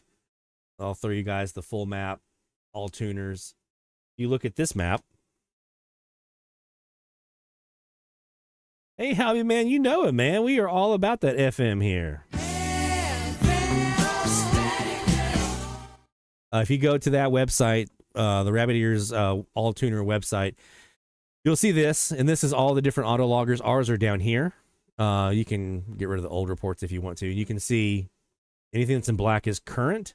So this is all the stuff that our 3 auto loggers are collectively seeing. So if you start seeing stuff stretch down in this way, down in here, you're definitely going to want to go and look at our online receivers. The TEF with the log periodic will be great, but the S antenna on the headless will also be really good as well. Why is this happening? Well, here's our forecast. I'm going to back it off here. So this is from 1 o'clock today. Right now it's what UTC. It is 0300. So let's get to that. This is right now. This is what we are experiencing right now here in the Gulf. We have this little bit of strong tropo starting to push in from the Gulf, heading in this way down the Gulf Coast, down towards Mexico, Tamaulipas, and some of these others down here along the Texas coastline. So it's not super far inland yet on the Texas coastline or Mexico, but it's right there hugging the coast. This is going to push in a little bit, though, as we go into the night. This is 1 o'clock in the morning Central Time here. So in about 3 hours, 4 hours, this is what we'll be looking at. See, you have a little more red and orange here now into where I am here, right above Lake Pontchartrain. That's now pushing in even down into this way. So we should have, and that continues. This is, that's 3 o'clock in the morning. This is 7 o'clock. So it's going to start to dissipate a little bit as we get closer to daylight. Because this is just associated with some energy out front of a front. But from, I would say, between now and 3-4 o'clock in the morning, this could be some fun tropo. If you've never experienced Gulf tropo, this could be a lot of fun. I'm hopeful it gets us down into Mexico. If so, I'm going to be paying very close attention to that. And then that will push on through. That's going to kind of sit here off the coastline until this front actually pushes through and then clears it out, as they tend to do. You'll see the front actually come in here and just clear it all out. So until that happens, this kind of humid energy that we're sitting in right now in the Gulf is going to kind of sit here and foster some temperature inversions, which gives us tropo. Let's look at this on a wider scale for our folks up and down the East Coast. That way you can see if you have anything coming your way. Again, let's go here to 0300. So we got a little bit of tropo here, right in the Delmarva region, right off the Virginia coastline. So Dennis, up in your neck of the woods, if you're still on, up here along the North Carolina coastline, down into South Carolina, a little bit of tropo. Probably nothing exotic, probably some stuff you're typically used to, but if you want to kind of catch the waves here, this is a good way to kind of get in on some of this kind of East Coast tropo that we used to get when I was in Charleston. You see a little secondary. This is the front. This is frontal tropo, and it's not going to be super duper strong like we sometimes see with frontal tropo, but sometimes right there along the front itself, we'll get a little bit of a tropo duct along that line, and that's what's happening here. Is you'll start to see this right here, just out in front of the front itself, start to develop. It weakens a little bit as it's pushing through, but then as we go in here, you had a little bit here, right? Look at this. This is 3 o'clock in the morning from the North Carolina Outer Banks down into Georgia into Florida. You've got a little bit of a tropo opening here. This might punch into the Delmarva region as well. We have a little bit here, Barry, in your neck of the woods in Tennessee, if the weather's not knocking you around. This is by about, 9 o'clock in the morning Central Time. Right in here, you should have a little bit of tropo heading your way. Nothing significant, but you might get some stuff to your east-west, maybe a little bit into the south towards Alabama. Front starts to push in, clears all this out, and you can see it, right? A little bit off the coast here.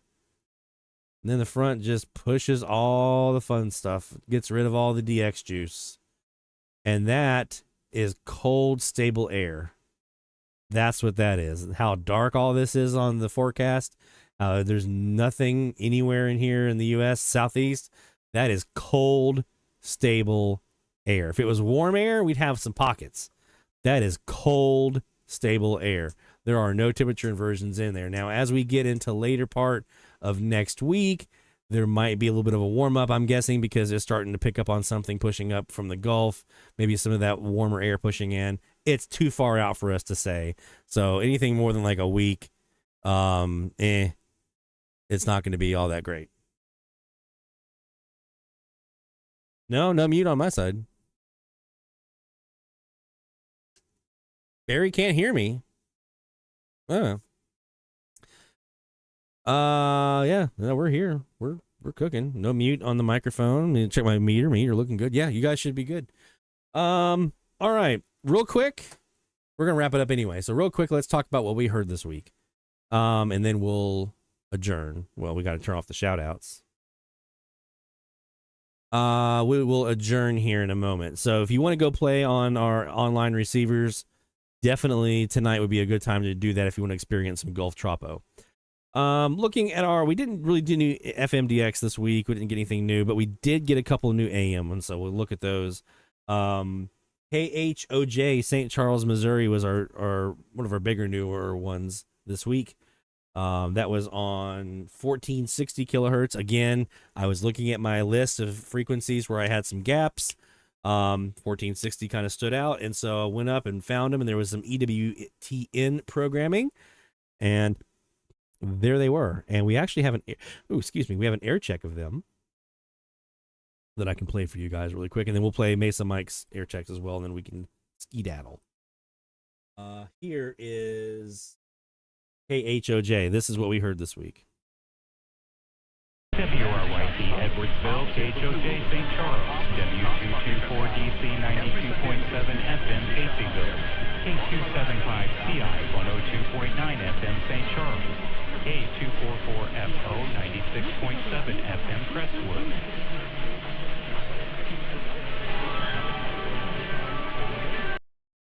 There you go. That was what we heard with KHOJ St. Charles, Missouri. We did have a couple of new ones as well that snuck in from some recording review that we were doing.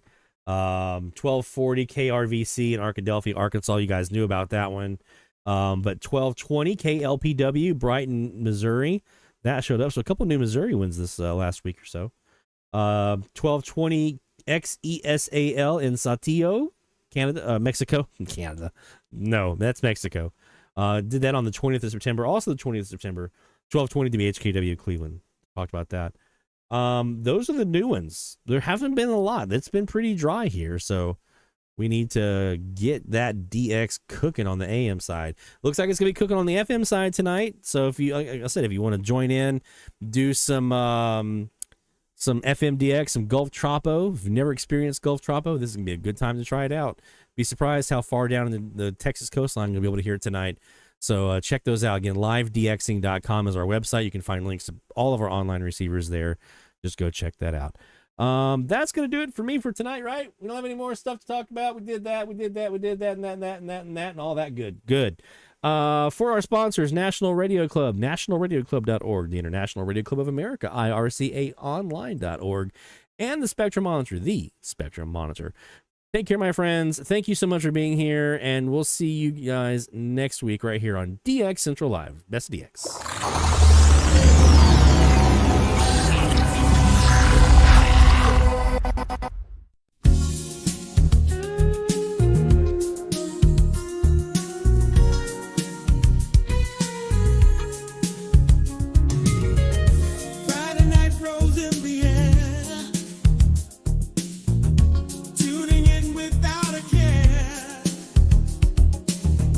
Lloyd Van Horn takes the stage.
This is DX Central Live.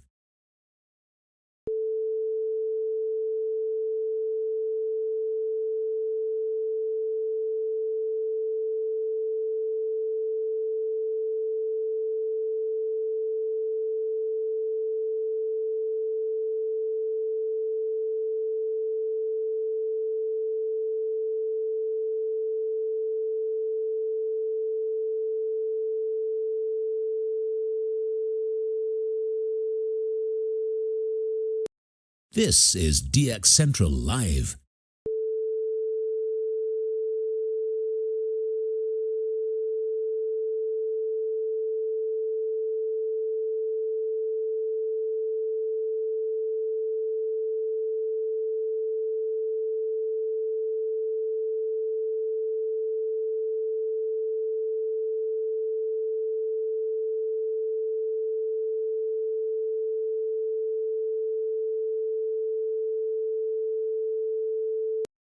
This is DX Central Live.